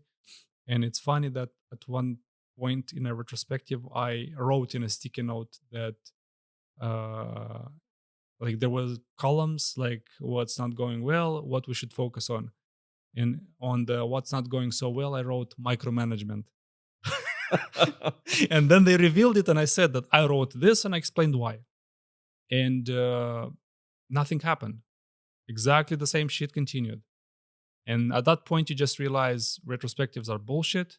Nobody actually listens to what you're saying. And because it's a direct call to action to managers, they might choose to ignore it and continue to do things the way they see fit, basically. Yeah, it's a pain when management doesn't hear you or chooses to ignore whatever you have to say. That kills the vibe, kills the proactivity in the people, and kills the result of the collective endeavor eventually. When result of the collective endeavor is the decision of whoever is assigned to be the manager or whatever. I suppose as engineers, we get asked this question a lot. And I'm wondering to what extent you hate it or you manage well with it. We get asked this question of when will X be done? Or is X already done? How do you react when you're being asked? But let me just say, not when you're being asked, let's say when the deadline's approaching, but more like every fucking day. Yeah, I think this kind of situation happens when there is not enough communication and there's not trust and many other things, but most importantly and the foremost, the communication. There's no communication, and the way I'm avoiding it or like trying to avoid it is proactive communication. Uh, if stuff happens, if because things happen, you cannot always predict that you'll do certain things in a certain time. That's why it's called estimate. Yeah. But being transparent and being timely with communication, that something happened, something is wrong, or something is going better than usual. Being proactive in this kind of communication, I think this is the key to avoid this question in the first place. Like if you're experiencing an issue, go into the public channel and say, "Hey guys, I'm experiencing this. This might take longer," and Of course, whatnot. and this these daily syncs in many of the methodologies that we use in software Yeah, but development are also meant for not that. everybody's technical. Like sometimes you have managers which are just managing time and budget. They don't understand what you're telling them. So if you say that I'm it's taking a bit longer because I'm refactoring a component and this breaks other components and whatnot, to them it's like, okay, he said some shit and then it's gonna take longer. That's what sticks in their brain. That's true. It depends on how you Yeah. communicate, and I think you have to adapt the communication and the language to whoever is meant to receive this communication. It's always like this. The better you adapt it, the better they understand it, the more they get out of it. I think that's paramount in terms of communication. How do you manage between communication and actually getting shit done? I personally find it extremely hard because I get a lot of stuff done when I'm just being left alone, and then I say it's done, you know, versus I'm doing this, I'm doing that, I'm doing that, and in between there's small increments of me actually putting in the effort and doing stuff. Remember, we spoke about the communication or the lack of communication in Yeah, management, yeah, which turns out being a bad decision. It's kind of the same with contributors. If you are silent for a long time, yeah, even if you eventually deliver, it still makes them question whether you're doing the job. And you always have to, in terms of always have to uh, show them uh, what's happening yeah. before they assume that something else is happening. You kind of have to be a little Especially, bit yeah, noisy. if you yeah, you have to bring some noise. Yeah, Even and it's also key for promotions, I think. It's not enough to just do a good job or a great job or a fantastic job. you have to be able to show that you're doing it, But don't you have this weird scenario where you have people that are extremely vocal but aren't actually doing shit, and you have people that are extremely silent and they put a titanic amount of work into a product, but nobody knows it's them? Yeah, and it's like two extremes, Yeah. two like different parts of the same rod, and I think these two are equally bad in terms of communication, of course. uh there's no value in just speaking without doing, and then there's not much value in doing without speaking, because people don't see the value that you bring, don't always see the value that you bring, unless you present it so that they can see it, and especially you present it in a way and with a language that they can understand, instead of just using technical geeky stuff when you speak to a non-technical product manager, for example, right? No, that definitely makes sense. That choosing your language when it comes to explaining what you did is has to be simple, even for developers, because not all developers understand what you're talking about. While at the same time, I don't know. I guess I'd prefer if I have like a layer between management who care about time and budget, and between, let's say, somebody between them and myself, where they can understand what I'm doing technically and the effort that it takes. Because not like I find it sometimes complicated to explain to the management who is not as technical why is it so hard to add a new window to the brand new house which we delivered in a week, but for some weird odd reason it's taking you another week or more to add a window. And you're trying to explain to them that, hey, we did it in a fast way because you guys wanted it fast, but I told you at the time that it wasn't the way it's supposed to be done because we're going to have complications along the way. And then when you reach the point where you have complications, you tell them, and they kind of like their brain is like flushed, and it's like they completely forgot everything you talked about previously. They just care about what's the current state. Yeah, guess what? Magic happens when you make them part of the decision, and you not just Oh yeah, inform them that I know what you stuff mean. has happened. Yeah, yeah. If you are in a timely manner, if you present the circumstances and the challenges, and explain the options, give them the options in a way that they understand what they deal with, Yeah. then you'll make them part of the decision, and they will share uh, the responsibility and also the credits for for getting the job Yeah, done. that's a beautiful approach, and I've noticed it working for me at least. When like even from the very beginning when you're discussing, you like obviously you get to the point where you have to estimate things. And you typically go along the way. We can do it two ways. Like we can do it a bit faster, a bit slower. The slower way is going to give us benefits long run. Obviously, they don't give a shit about long run. They care about now.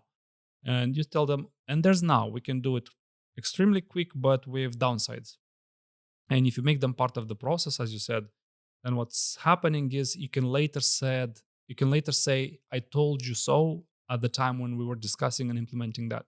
And then they have no way of going back, because you can then if you reach the point where the project continues, you want to add a new feature and whatnot, and the new feature breaks or is in conflict with what you did previously, then you have to explain them, this is what we decided. You guys participated in it. Now we need to implement this. This is in contradiction with what you want at the moment. We have to change it. As a result, you can justify versus just coming and say this needs to be refactored. Yeah, well, but Yeah, what you're explaining is like a negative kind of flow, like a negative outcome. you're Something bad tricking them happened. into Yeah, and yeah. you're trying to just switch the responsibility from yourself to them, which is also not going to solve anything. You shared responsibility. That's right. You shared responsibility when when you brought your perspective, your expertise. You tried to show them what are the odds of certain decisions, and they participated in this decision. So you actually shared the responsibilities. No, never one person that's wrong in a bad outcome. It's also not one person that is to take credit in a positive outcome. It's true. What I guess I'm trying to say is, a lot of the times managers will not keep up with what's the state of affairs. They might know what features we have in the product and what we want to, like, where we want to go, but they might not know of how, let's say, tricky the implementation is. And you explained them at the time, they kind of forgot about it and they said, oh, we have this feature and it works, we need to add this new feature. And what they don't know is that adding this new feature is going to break things which you did in the past. And that's where you come in and you have to bring kind of the bad news. Yeah, And right. But if you do it the right way, say you have some private conversation with the person, right? yeah, And then you make some decisions. If those decisions just stay in a private conversation, then those are just decisions that can get lost, not get lost, but can become lost. But if you then if you have stuff like everyone uses Jira or something like that yeah, for tracking the work, if you take a summary of those decisions and put them in the task, then you have a documented decision that someone participated uh, at making, and I think there's less chance that this becomes overseen yeah. The in annoying time. part is when you have a verbal agreement, people kind of agree, everybody knows that they agreed, but then some time passes, a new feature needs to be implemented. You tell them, but this is not how it works. And if we do it this way, it's going to break this thing. And they're like, but why is it working this way? And because it was not documented anywhere, there's no history of that. You cannot say, but it was like decided, agreed verbally. Yeah, there Yeah. goes the Yeah. you validated my point. At the same time, still there's this weird position you're in. But the beauty about it is, again, you can always go back and if you have like a history, you can go back to. Then you can say, okay, we did it this way. It was an educated decision at the time to do it this way. Now we need to do it this way. Let's think how we can do it. And again, you're the expert. You need to present them options, and Exactly. then the choice belongs to them because they're the managers. You're also part of the choice. Whenever you bring your points, your options, you also frame them in a certain way, and you can also have an impact on whether True, you could say a it's certain option is immediately. You taken. could say it's not possible. You could say it's possible, but, and then it's up to them to choose. Like, you're not the final decision maker. Is my point? Yeah, that's right. I mean, do you want to be the final decision maker? Because that's Probably not. a different kind of Yeah, responsibility. yeah, If you can get more credits probably eventually if it's a successful flow or happy flow, but then you have more responsibility, and you have to be kept accountable for it if it doesn't end up going well. I guess what I'm trying to say is timely, proactive communication goes a very long way and solves a lot of problems before them even happening. yeah. As somebody said, previous at my show, he said something like, "Pass the ball," and like, we do not tolerate surprises or something like that. Meaning, every single time you pass the ball, you ask the person, you say, "This was done. This is the problem." And at that point, you pass the ball. The ball is in somebody else's yard. And it's not to say that you don't want to take responsibility. At the same time, it is to say that you did everything you could to make things happen and to make things in a good, to keep things in a good shape, basically. And that's the eventual goal. I think you do what you can, you do your best, the best that you can to to contribute to the success of the project, to success of the team. You cannot influence, or you cannot uh, have a big impact on other stuff. Like, things can go down, people can can change their minds, whatever. Do the right thing, do your thing, try to do it in a way that's you know not just doing my thing, getting the job done, throwing it some other way, and let them deal with it. Be part of the process, not just part of the result, if that makes sense. Yeah, yeah. I'm not sure if it's your experience or not, if it has been, maybe in the past. But yeah, it's funny. One of my guests said that will not be fully replaced by automation. because clients still don't know what they want. Is that still the case when you're dealing with either, let's say, clients directly or managers like product managers that either don't know or don't understand what the client wants or don't fully comprehend the implications of a feature, and they describe it a certain way, they come to you and then you say this is not, doesn't make sense, or it's not possible. You're either part of the problem or part of the solution. Yeah. Nobody can ever have all the context in the world to take the right decisions that will be right for everyone. So that's the goal of the collective endeavors. You bring experts to the table. They all contribute with their best abilities, their best knowledge, and then the result is either fruitful, or if everyone did the right thing, Yeah. or it's probably not. If people just came to check boxes, to just check in that they have been there, and they have been part of whatever. If everyone contributes at their best abilities, I think it's almost a guarantee of success. And even with clients that don't know what they want, as we claim, there's always people who are much better at articulating what they want or what they need than others. Our job as experts are to To instruct them, to to teach them what. to bring our expertise to help them understand the implications, to help them see the options, and all that. And yeah, we have to enable them to be better at taking the decision that they have to make. For example, I had a case when I've proactively looked into how certain bank account numbers work in terms of format, and in terms of whether there's some logic in validating the validity, Yeah. validating the not the right articulation, but checking the validity, not just from the use case of format, but also of content. Actual number being valid. Yeah. Yes. And I've looked into the PRD. There was no mention of that, or there was very vague mention of that. So I just went on and looked up online. I used some AI tools to summarize the results for me, and then I came up with an eloquent message to the person who was to take the decision of what kind of or like what direction do you want to go forward, because I don't want to go into further details. And this way I have enabled him to see the bigger picture, and to make the decision easier, and to be more confident in taking this Yeah. decision. Yeah. What I'm trying to say, don't try to always push in a different, in a specific direction. Always try to help people do their best job, and eventually the collective endeavor will be more fruitful, and will end up being like a bigger success than ever. You mentioned this, which I really like, that you should be more part of the solution, not part of the problem.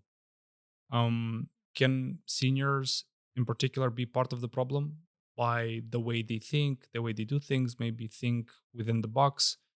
Absolutely. Yeah. I think there is more potential for a senior person to be part of the problem Yeah. than for a junior person. Yeah. Senior people tend to think they're the smartest in the room, which is a big problem, big red flag for those people. And because they think they know better, Yeah. especially there are people who talk more than listen. I think there's more value in listening than talking. Yeah. They can be taken as granted, because if you have a level of seniority, people that are not technical tend to believe you more than they would, like, they don't question True. True. stuff that comes from a senior Yeah. as much as stuff that comes from a junior. So the impact is much higher, as you would imagine. And if you don't listen to what others have to say, if you don't hear them out, if you don't see where they're coming from, you can make wrong decisions. Or you can be just bold thinking that you know a certain thing works in a certain way or doesn't work in a certain way, and it actually works in that way that you thought it didn't work in. You are part of the problem Yeah. because you claimed it doesn't work in the. And I'm saying this and bringing this example because that's an actual example that I had encountered, where product in the process of discovery for a specific initiative uh, were told by a specific team or individual that a certain thing cannot be done, or at least not easily, and then they believed them and reshaped the whole initiative around that thing because they believed that that thing cannot be done. That Yeah. makes sense. Yeah. Which is a problem, and it's a problem that was created by a senior person. What are some of the things seniors should unlearn? As I mentioned, thinking they're the smartest in the room. Yeah. That's probably the most important thing. And the second most, or probably equally as important thing, is um, trying to own everything, uh, not trusting that others can do a good enough job Yeah. at a certain thing, that they can do a better job at anything, which is probably true for most of the cases. They can probably do a better job at most things. But it's not always about doing the job. It's not, as I was saying, it's not about the output as much as it is about the impact. Yeah. If you can enable the people to do a better job at what they're doing, you will have a bigger impact than just having a better output, because you're also limited. You cannot do everything. Does There the eventually comes a point where you're overwhelmed and you're burnt out, and your performance goes down and all that. if you haven't enabled anyone, then what's left? Exactly. And you're making yourself the problem. You're making yourself like the bottleneck, Yeah. because you're a senior. You do things faster. You have more things on the plate, and then the impact gets even bigger because more things get blocked by you. You are the bottleneck. Yeah. And what's the value in that? Yeah. True. I think True. these two are the most important things that seniors should be mindful about and should unlearn eventually. And I know I'm also guilty to some extent I for think we both all of are. them. Yeah. But I'm trying to be conscious about it and trying to tell myself, hey, take a step back, listen, try to help people do their job. As somebody said, when you speak, most likely you're repeating what you already know. When you actually listen, you might learn something you don't know. That's very well said. Yeah, you mentioned this idea of being part of the problem. I was, as you said, I'm also guilty of that. I'm not. Yeah. Nobody ever is not guilty of that. So you mentioned this idea of being part of the problem and not like seniors not trusting others to do a good enough job. I was wondering, does that distrust come in the form of code reviews? Because, like, at some point, like, especially when you work in a team, you're not the only guy who's pushing out work, right? And when you work in a team, you have things you agree upon, things, standards, Conventions. practices, conventions, all of that stuff. Like, what's your opinion of, first of all, what's your opinion of code reviews in 2025? Are they still relevant in the era of AI? And if you say they are, then what is, like, how should people do it? Because there's so many wrong ways of doing it. Well, first thing is, I think there always should be some kind of CI that does the checks for like formatting, for like linting and all that, so that doesn't become the concern of whoever is reviewing the code. And whoever is reviewing the code is actually reviewing the logic, whether like the problem solution fit and all that. It doesn't become like a something that's not meaningful, because Yeah, this yeah. is very code reviews aren't easy, aren't an easy task. And especially if there are many of them, there's a lot of switch and What I switching. wanted to point out by asking if they're relevant and by asking how you do them is in relation to this aspect of trust. Like some people, like there's this concept and notion of code approvals. Like people don't ask for code reviews these days. They ask, "Can you approve this?" They don't say, "Hey, can you look? Can you approve? Can you see if I did any mistakes? Can you validate? Can you test?" Like they don't ask for expertise. They ask for validation in a way, and then that's my problem with it. And it goes to the extreme where it's just okay. I just need your approval. Fuck it. And they don't even compile the code. They don't check the code. Code might not even work.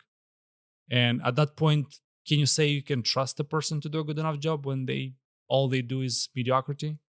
It depends. I think when you approve a pull request, like when you approve a code review, then you share the responsibility for that piece of code hitting the the main repo, the That's main also piece my of way code. of thinking, but not everybody. Some people just. I wish more people did this thing. Like when you squash the commits, because most of us do. I wish people would just add this because you can do it in GitLab. You can do it. You can add who approved, and you can see it in the Git log, and Yeah, then you that's the way share of the doing it. responsibility. Yeah, like in GitHub, you have the ID of the pull request, and then you can see the whole history of it. There are many things. One of the things, as I was saying, for example, you check if the code works, like the technical stuff, the formatting, the ESLint, whether it builds or not.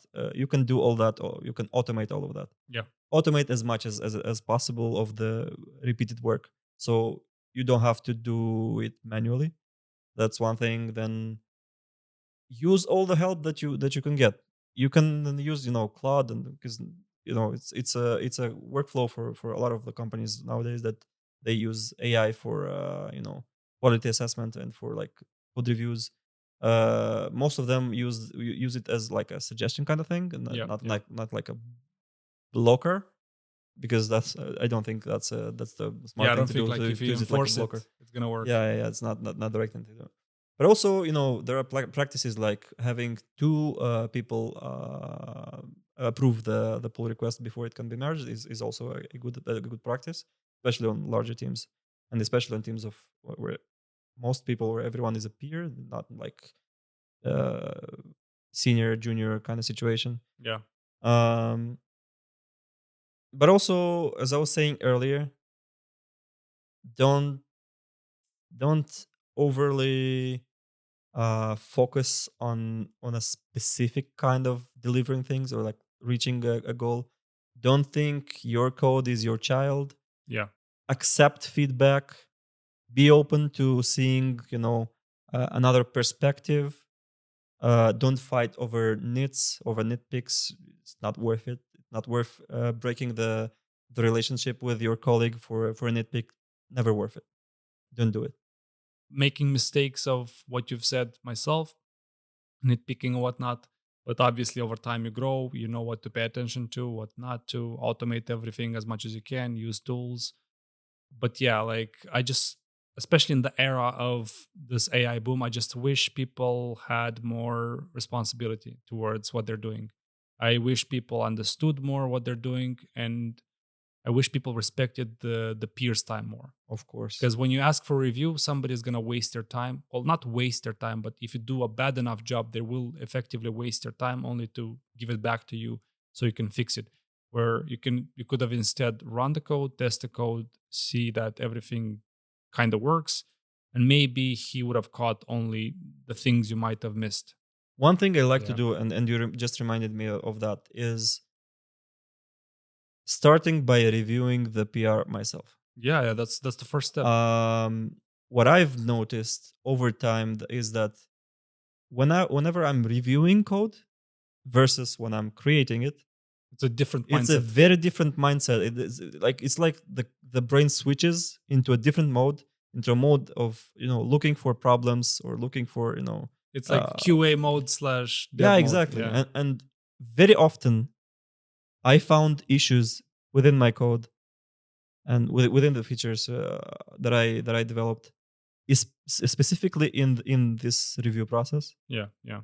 and being able to fix them before they get to another's eye, to someone else's eye, is also rewarding. Yeah, you don't feel stupid. That's one, but two, you're not wasting the other person's time. Exactly. Yeah. And but anyone, everyone makes mistakes, and then sometimes you look at yourself in the mirror and ask yourself exactly did I make this mistake, but you could have avoided it if you reviewed it in the first place as the first person. So Yeah. someone else didn't My point problem at it. is when people say something is ready when they didn't even do Yeah, like yeah, a dry I run absolutely agree. of what they did. Like, dude, like I cannot tell you how many times I had been given code for reviewing. I was gonna say approval, and the code didn't compile. The code didn't compile. Tests were broken and failing. I'm like, okay, is this a joke? And it's like it happens one time, okay, it's a mistake. It happens the second time, okay, maybe the guy has like It's the some. pattern, yeah, But when it's usually. repeated, it's like already becoming a problem. And at that point, yes, you trust the person, but at the same time, you kind of lost trust in that person to do the bare minimum to actually not waste your time. Since we started renting, I have another pet peeve that I would like to share. Yeah, when you get a pull request for review, like the contributor asks for your review, and then you take the time, you take the switch, because you have to switch your brain from whatever you were creating to into actually Trying to break getting it. the context from that pull request, and you spend energy, you spend time reviewing it, you approve it, and then they push another commit to that pull request. Oh, don't do that. I hate it. That's like a trick. I mean, some people even do it, even like they even amend the commit. So like there's a new change, but it's within the same commit, which Yeah, they amend the commit and then they yeah, force push. yeah. Yeah, That's what I hate even more.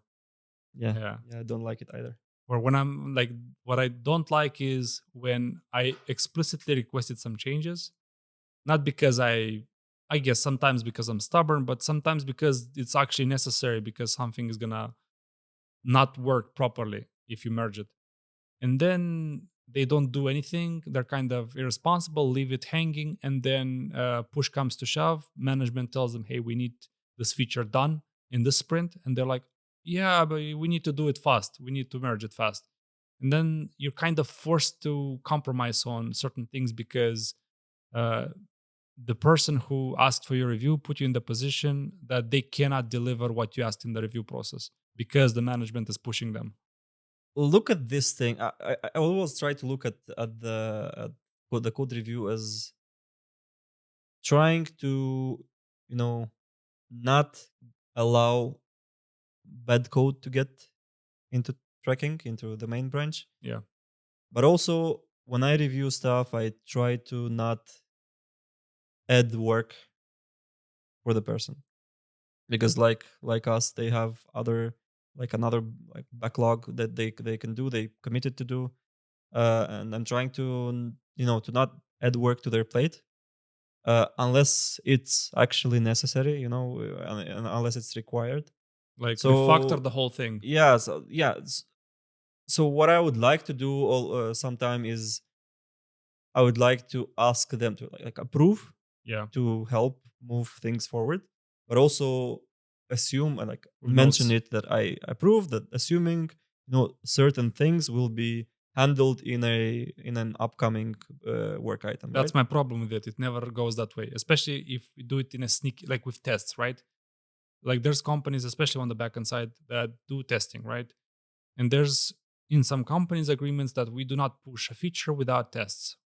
The reason being is because if you do it separately, there's always a chance that you're not going to cover something with tests because you've already pushed and you don't have time for it. And that's how technical debt accumulates, basically. Yeah, the technical debt is never a problem Yeah. unless it's not handled. If you force something and make it as a practice, it's harder for you to have that technical debt in the first place. Whereas if you say you do it iteratively, like you approve, but with mentions, with remarks, then that's just approving, and those mentions and remarks are unless you created a ticket and added that to do in the code, I can understand that. Yeah, I think Yeah. creating a ticket is one thing. Adding a to-do comment is also like one step forwards to it helping that thing being handled. But it wouldn't help if if you create the ticket and then it just dies in that backlog. It never gets Yeah, there handled. has to be a culture in the team, I would say. Yeah, I mean, there has to be some action to it, and I think it's more important to to name the tech debt than to actually fix it.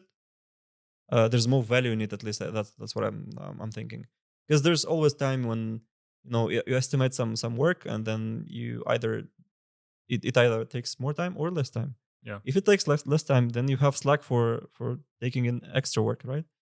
And that's when those tech debts can come, or like other stuff that has been hanging around in the Yeah, backlog the for problem longer. is when too much technical debt accumulates and you're always in this rush and running state of fast delivery, not giving a shit because we need to fast deliver, right?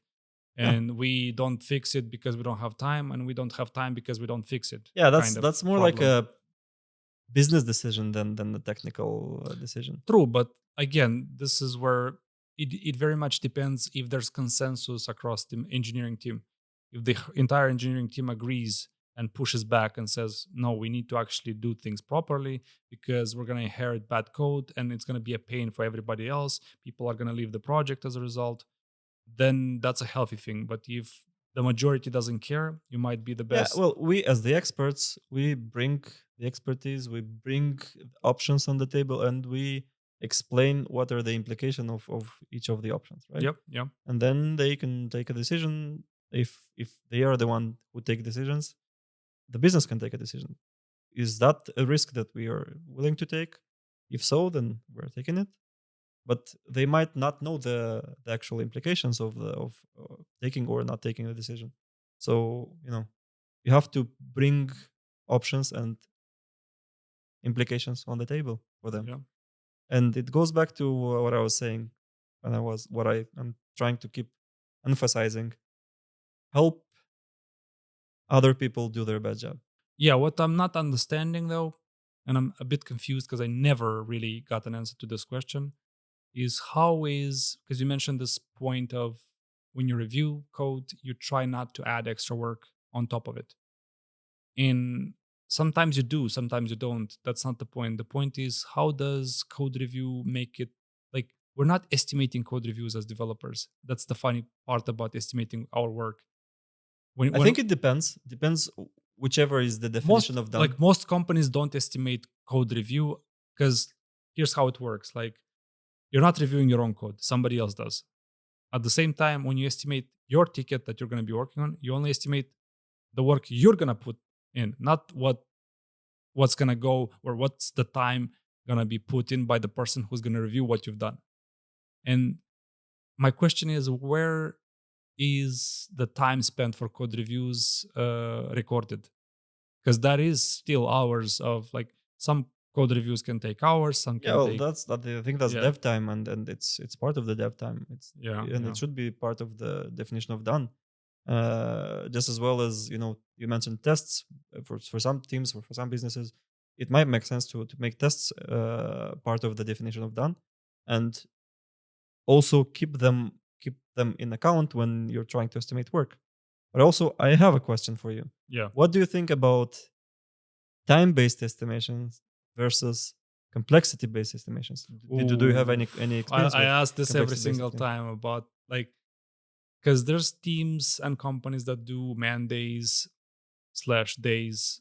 There's others who do story points, and I'm asking, what's the difference between story points and man days? If at the end of the day you say a story point is 1 day, two story points is 2 or 3 days, and story points even fucking means everything to everyone these days because you ask them and they say, oh, it's complexity. But then if you say, okay, if it's complexity, fuck it, I'll do it in 2 weeks. It's complex, right? But then because you have this variable ratio of you can go this many days, but also this many days, and you can choose to go the upper threshold, then you can kind of trick them and say, hey, it's more complex. And I understand this idea of you first measure the velocity of your team and see how fast they move. And then you say this is a 5 complexity pointer or a 3 pointer and whatnot. But still, it doesn't make sense in my head. My personal opinion is if you're a startup and you're trying to move as quickly as possible, probably ditch Scrum, focus on Kanban. Uh, Probably should have some kind of estimation process going in. It should be days, but with buffers. That's what I would go for. I see. So Scrum is kind of slow, do Kanban, and then do days, but with buffers, so that you're not held accountable for your mistakes as hard. You're not punished, basically. Because what happens is you have these guys, and like there's always one guy in the team who's gonna positively estimate something, right? Do you mean optimistically, right? Yeah, optimistically estimate something, and then he's gonna try to argue why something is gonna take less. I am for the idea of something might take the amount of days I'm gonna say it's gonna take, but I'm gonna push it for more. The reason being is uncertainty, things I might have overseen. And the other important thing is testing, making sure it actually works before you say it works, before you say it's ready. Like all these hidden factors, which typically you don't think about when you're estimating work. But that's my opinion. And that's valid for when you're estimating work on a time-based formula, right? Yeah. Because with complexity, you actually estimate the complexity. And I think it's, even though it's probably the common feeling, that a certain amount of story points equals a certain amount of Yeah, I don't days. know what that means. That's my problem. Yeah, I mean, I think in my understanding, in my opinion, I think uh, binding the story points to a specific amount of time is the wrong approach. Yeah, some people, you say it's the wrong approach, but some, even the managers responsible for doing the estimations, and well, not doing, but making sure there are estimations, they even have like a spreadsheet of like a mapping of how many story points equals to how many days. It's like a range of this many days between that many days. I mean, And if that's someone just the does same it, thing. it Like, doesn't make it right. yeah, like just ditch the whole approach and just do days and just do the exact same. Like, it's going to be easier for me at least to map it in my head.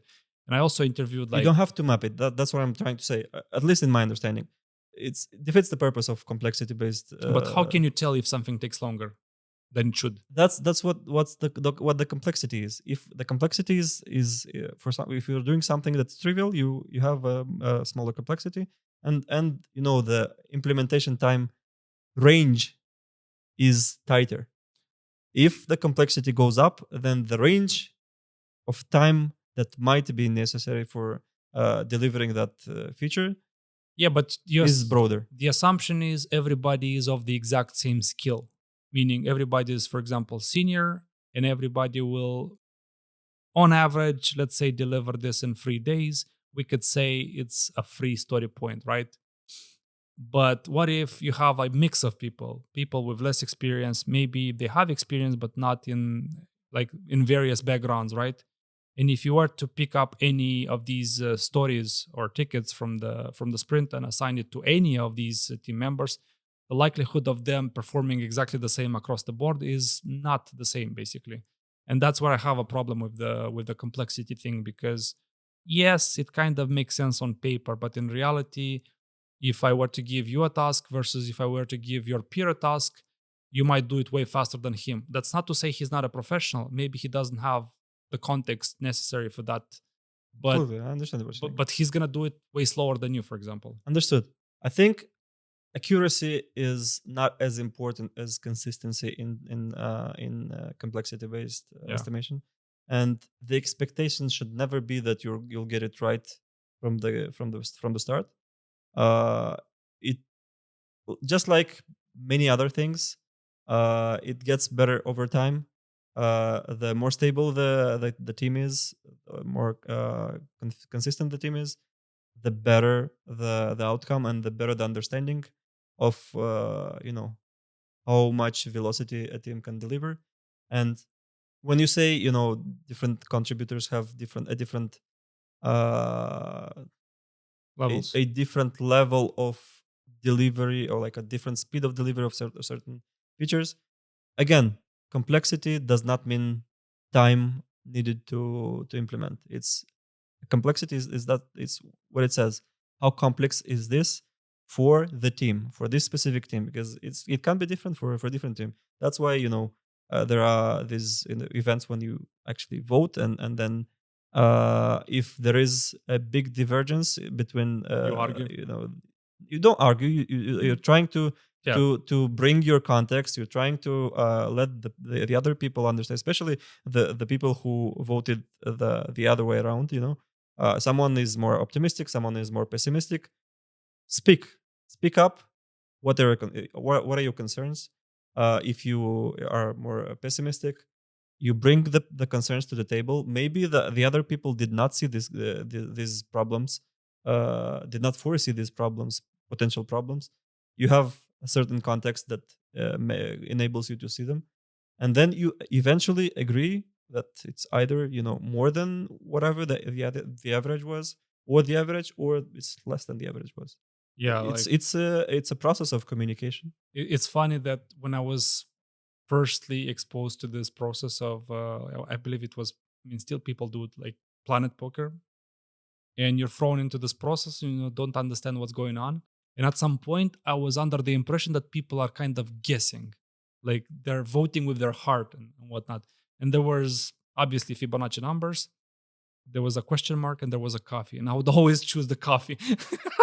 I don't know what's going on here. Yeah, because people don't have the answer to the why. Yeah, yeah. They don't understand the process. They are just thrown into this process because of reasons. Because maybe because That's how I the learned. manager heard that this can be a better, can bring a better outcome. Maybe dilute the responsibility or the pressure of time based estimations, and also the unreliability of time based estimations, right? Yeah, yeah. That's how I. But even the many managers don't look into it, don't dig into it to understand how it works and why this matters, why and whether it solves a problem for the team. Because again, we're back to the bedrock. There's no like magic pill that solves everything. True, There's no true. such thing. And doing complexity based, like adopting complexity based estimation just because other teams do this, not a good enough reason to adopt it. Yeah, I mean, you mentioned your story in the beginning, how you got into tech, and that's basically how I learned. Like every single time I'm confronted with you should use this, my immediate question is why? Like what is the problem we're solving? And then once I know the problem is this, and we're doing it this way because we're solving this problem, then it immediately validates, immediately makes sense, immediately clicks. If I don't know what I'm solving, like I remember when I was like doing DOM manipulation in JavaScript. At first, it was extremely confusing. I wouldn't understand like why do I need to access stuff within stuff like dot dot. Then you start going back to the basics. You start learning how the prototypal inherent works, how the objects work, and all that starts to make more and more sense. But initially, you're like thrown into the cold pool, and you're like, okay, do it. Like you're basically thrown at the what. You don't have the why. You don't have the why. You don't know where you're going, why you're going that direction, and it's a microcosm which happens on a bigger scale in companies, I would say. Yeah, I agree. Whenever you're told to do something in a certain way without being uh without having the context of why, I think you're not a a good You'd contributor be to surprised to how the many people are just thrown into processes. They kind of wonder what the fuck is Oh, happening. I'm not Then surprised at all. then they I've kind seen of it all. pick it up, and then it normalizes to them in their head. This is the way it should be done. They never for 1 second question why are we doing it this Guess way. what? I think not that I think, I'm sure that there are some people that would like to be told what to use, how to do it. Some people just don't want to think, don't want to take any responsibility. They just want to, you know, do their job, get over with it, and carry on with their lives. Yeah. There are many people like this, and for those, this probably is a meaningful, thing to do, That's to be called told. that is called the comfort zone. Of As course. as engineers, how do we avoid being in the comfort zone? Because comfort zone is the enemy of our growth, basically. Yeah, enemy of productivity, of growth. I've seen, and it stuck with me. I've seen a graffiti on a wall somewhere in Europe. Nothing fancy. It just said silent. Like the comfort zone is silently killing you, and it stuck with me. It's very true. I resonate with it. I am trying to not let myself fall into the comfort zone, although it's not an easy job. But whenever you're conscious about it, and you take action, then I really uh, like how somebody put it on his wall. He was like, I am afraid of dying in mediocrity. So the moment because you have the saying of normal, just be normal. Why aren't you normal? The problem is when you are normal, you are like everybody else. You are not excelling. That's why it's called normal. Normal, what is normal? like normal is from, like, I would even say the mathematical sense, when everything is settled, right? And if you are normal, what you're saying is you're not different, you're not special, you're not standing out. Yeah, but also I think it's a definition. This definition is very very personal.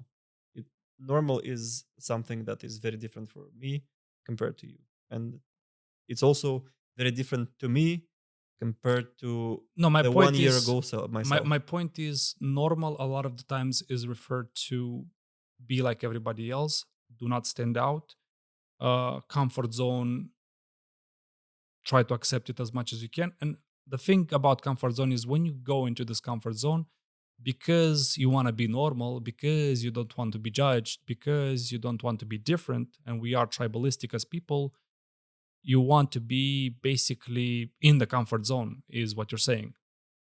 Yeah, So well, yeah, we're social people. Social pressure is a thing. You don't want to be, judged by your peers. You want to be liked by your peers. That's how I think most people's brain works. And it is what it is. That's how we're built. there's so much stuff to talk about. I will be honest, I didn't expect the conversation to go this route. I thought we were going to talk more about front end, but I will say I really, really enjoyed the conversation on all the rest. I mean, that's why it's called Unstaged. You never know what direction it's going to go. Uh, but I want to kind of go to a closing and maybe ask, is there anything you enjoy doing outside of work? Because we've been talking about work for so long. Absolutely. I used to grow hot peppers. I don't do it anymore because I used to Hot do it. paper, like chili and stuff? Yeah, of course. I grew the hottest pepper in the world. Well, what used to be the hottest pepper in the world, the Carolina Reaper. I've grown many different varieties of hot peppers, and I've made hot sauces out of them. That's something that I used to like doing before, you know, being struck with the problem of pests when you grow in an indoor garden Yeah. and you don't want to use any chemicals. You grow everything organically, and it becomes a problem that you cannot manage. When they're outside, they have predators that keep their population under control. Inside, you don't have those predators for them to keep them under control, and it becomes a huge problem. And it became unmanageable for me. So that's how I stopped growing my peppers.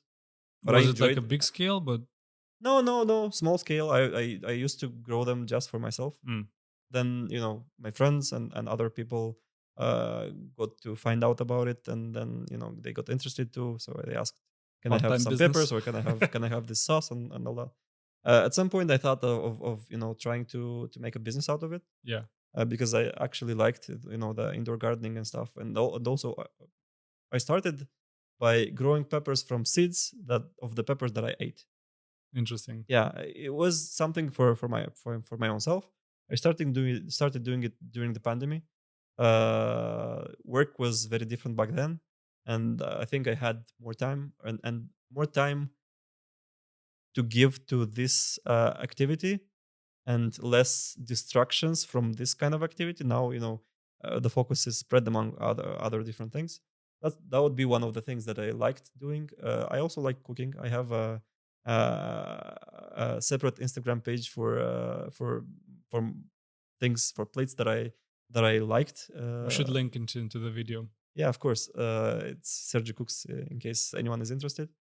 I like cooking. I like making the plates look well, not just taste well. That's one other thing. I also like uh, fiddling with hardware, with smart devices at home. I have uh, I have an ongoing project building my home lab with different software services. Um, yeah, I don't want to go into many details because I'll be talking for hours. I'm already curious. Yeah, Yeah, we can yeah. talk off record. That's like a whole topic for a V2. Exactly. Yeah. Yeah, there's so much to talk about. You mentioned what's the favorite dish? I think it's kiperium pluts, Okay, I see. the stuffed peppers Yeah, with rice and meat. Those are good, by the way. Yeah, I Especially think like that's the my big my buffy red go-to ones. comfort food. Yeah, What's wasn't yours? aware. Anything that involves potatoes and chicken meat or any kind of meat, let's say. Oh, Predictable guy. so, Yeah. Before we end the show, I was wondering, maybe one last question, because you're like the very thoughtful / philosophical guy I would call. Is there anything in your career as well as a person which shaped your life as a person as well as, let's say, as an engineer? I think it's unvaluable how much the right people can help you become better version of yourself. Yeah. And also the right circumstances, the right projects, the right companies, the right people in general. The right people help you be the right self or the better self. I think that's the most impact on my life that I've ever had is the right people. I cannot say, but I fully agree with that. Like, I am lucky to have met some people at the right time, and I don't think that's just random.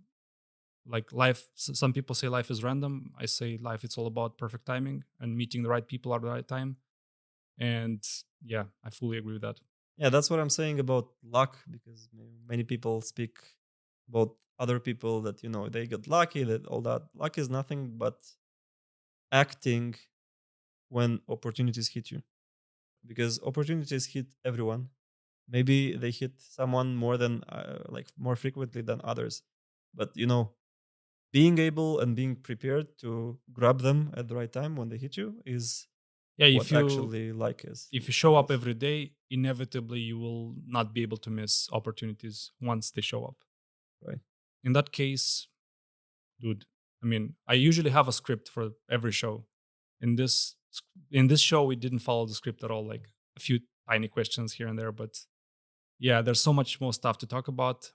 But I guess we'll end it on this note by asking you the last question, which I ask everyone. Do you have any final piece of advice for the audience? Anything that you want the audience to leave with, whether they're front-end engineers, managers, because we talked a lot about management, company culture, and whatnot, and anyone who's watching, basically? Yeah, I think what I've been emphasizing throughout the whole conversation with you, it's not just in work but also in life. Yeah. Try to enable the people to be their better selves and do their best job, and it will have a positive impact on you on the flip side. So there's what I think is something that I would suggest. Beautiful piece of advice, I would say. Thank you. I'll say this one more time. It's been my absolute pleasure to, I was going to say meet you, but I already met you. We're seeing each other since a very long time ago. But it's been my pleasure to have this discussion unplanned, not to the script, according to how the name of the podcast is. So it's my pleasure and honor to have a discussion with you. It's been a joy, man. Thank you for having me. I've enjoyed it fully. I didn't know what to expect, so this is just, the natural flow, just a discussion between two guys. Yeah. Enjoyed it. Yeah. Yeah, I mean, you've opened the Pandora box for a lot of V2s and V3s and whatnot. Possibly you'll change your mind about wine drinking, but we'll see. Probably not. Yeah. Yeah. Anyway, this was the Unstaged. Keep your mind open and your source unstaged. And I'll see you in the next one.